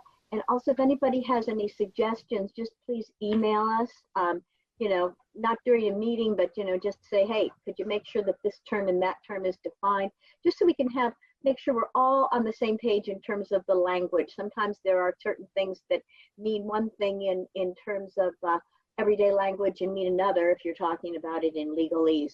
So Josh can help us go through some of that as well. So that's just something else that I'd like to see come up. And then, how are we doing, Nasli? Have we reached him yet? I think we haven't reached him yet, but I do want to let you know that we do have a glossary up on our website, a glossary of terms that might be handy to reference, sort of all the things that have come up at these meetings and sort of DCA terms in general. So do want to let everyone know they can refer to that, and I can send the link out. Yeah, and if anybody needs to have other terms done, that we can add that to that and keep a living document. Yep. Okay, great. Then until we hear otherwise, what I'm going to do is go on to item number 7, and that is non-agendized item SEC questions or comments. So this is the time for SEC members to provide information about your own outreach or questions raised related to the proposed project and any other items you feel you haven't been able to bring up during this meeting. So let's open it up to SEC non-agendized questions or comments. All right, David Glosky has his hand up. Go ahead, David. Yes, as we're talking about additional things for future meetings, I think it would be great for any of the members here to be able to raise some issues that we spend some time on during a meeting that that we've come up with. So we're oftentimes in these meetings, and it's kind of been full force like today, and it's 6:15, and we've been collecting lots of good information coming one direction. But at some point, it might be nice to have a meeting where we can go back and revisit, and maybe the members here can nominate things ahead of time, and you can sift through them, and there's an opportunity to dive deeper in a couple of areas. I like that. Sounds good. Is there anything in particular? Yeah, I would like to go back to that South Delta, the operations, emergency operations of the Delta. Like, I don't understand it. I think there's some advantages this project could have in terms of delivery of water to the South Delta. And I know we've tossed it around, and I know it's a geeky discussion, but I'd like it to get some time. Okay. Great, thank you, thank you. We have 3 hands, Anna, Douglas, Barbara. Anna, go ahead. Yes, thank you. So I'm not trying to be critical, but it makes it really hard to prepare for these meetings if the meeting materials are given to us 40 minutes before the meeting. And so I know you guys are really, actively working hard to prepare them for us. This meeting, I have sort of felt like I've been behind the 8 ball because I'm trying to review what it is as we're talking about it, and it just makes it harder. And so I would like to politely request, if at all possible, if the materials are available a little bit sooner. There were some public members of the public who contacted me today asking me to send the materials, the presentation to them, and I didn't have it. So not only constructive criticism, but any time that we can get it a little bit sooner is just a better meeting and a better outcome, at least for me personally. Thank you. Thank you. We feel the same way, and I feel like it's not the first time you've said it, and it's frustrating on us too. And maybe one of the things we need to do, sometimes we notice a mistake on a single graph and then it holds everything up. So I did think about this earlier. Maybe we just have to really figure out that maybe not letting perfect be the enemy of good, and sort of sending something with a page redacted saying we have to work on this. But I apologize. We really pushed it today, and we generally push it till the end. You're right. Just given timing, and we're kind of doing this work and presenting it to you, not at the same time, but you're kind of as up to date as we are on the work being done. So it gets a little bit tricky when we have internal discussions as we go through the presentation, and it leads to changes. But I know you guys know that, and I know it doesn't help with respect to your preparedness and getting to facilitate conversations with other folks. So noted, apologies. And when it does come down to something like today, where it was really 1 or 2 pages that were problematic, I really thought let's just pull them and get everything else out, and probably should have been more forceful about it. So noted. Thank you. Yeah, I just don't want us to miss, public engagement just because we can't send them something. So I appreciate that, Nasli. And again, it's I'm just trying to be constructive. I want to do the best job, in my capacity. So I really appreciate you guys. Thank you. That idea of the redacted pages or the, a placeholder page, that's a really nice idea. Okay. We do have Mr. Najed available to speak. Jennifer is navigating the technology. Jennifer, can you help, please? Claudia, I believe you have Oh, Claudia, I'm sorry. Yeah. No worries. So, Mr. Najid? Yes. All right. Speak. Can you hear me? Yes, we can. We're so excited. Well, thank you very much. I really appreciate the opportunity to speak. I don't know what happened to my system, but as soon as my turn came, it disconnected me. So anyways, I appreciate the time. Certainly, we are very concerned about the traffic impacts, especially on Grand Line Road. Grand Line Road is a major corridor for our residents to be able to get to the freeway. In fact, we do have a project that we're working with Alameda County. We're looking at either a roundabout or a traffic signal at the intersection of Mountain House Road and also at Altamont. So we need to make sure that whatever you guys are proposing will match what the current plans are that we're working with Alameda County. In addition, we really do not want to have additional traffic on Grand Line Road, at least during the peak hours, because already we have bumper-to-bumper traffic from Mountain House all the way to the freeway, and the one-lane roadway, there has not been any capacity analysis for the one-lane roadway, but I'm pretty sure the level of service is right now over F, and with the addition of trucks, I think that's going to be even worse. So Grand Line is a major problem for us for any kind of a traffic, at least for construction purposes.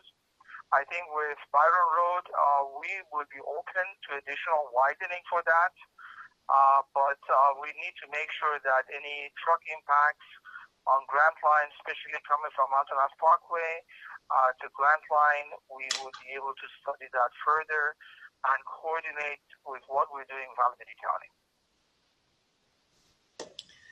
Thank you so much for your comments. I anticipate that staff will probably be reaching out to you to have more in-depth discussion, but we really do appreciate, as you can tell by the fact that we were very excited when we finally did connect and when we found a path to get you up, we were really we really appreciate your participation and your comments. So thank you so much, and thank you for your patience as we navigated this. All right, thank you. That was very good. I'm really glad that you weren't just trying to speak to point out a typo on our map. Well, let's continue on. Let's continue on now with non-agendized SEC questions. Yes. If there are any more. Douglas Gia has his hand up, and Barbara Bergen-Priya as well. Douglas? Okay, this is a question about the community benefit. Well, in case there is a slightly weak levee 5 miles upstream the intake number 3, whose responsibility will that be to strengthen that levee if the levee is not imminent danger but just slightly weak?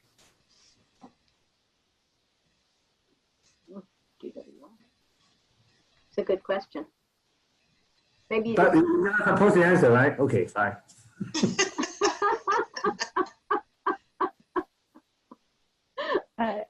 This is Carrie, and I think we'll probably need to follow up on that. Great. Let's put that in our follow-up then. Okay. Perfect. We'll put it in our Q&A. Barbara Bergen-Priya, thank you so much, Douglas. Barbara? Little bit of a hard comment, not a long one. It is absolutely imperative that the members of the DCA do not misspeak positions for the Delta communities when they're working with their water districts. I cannot stress it enough. You will lose the goodwill that you gain by working with the community. So please pass that message along. I don't want to see us ever go through that with a vote or a public agency discussion again. And that isn't to be mean, and it isn't to cause drama.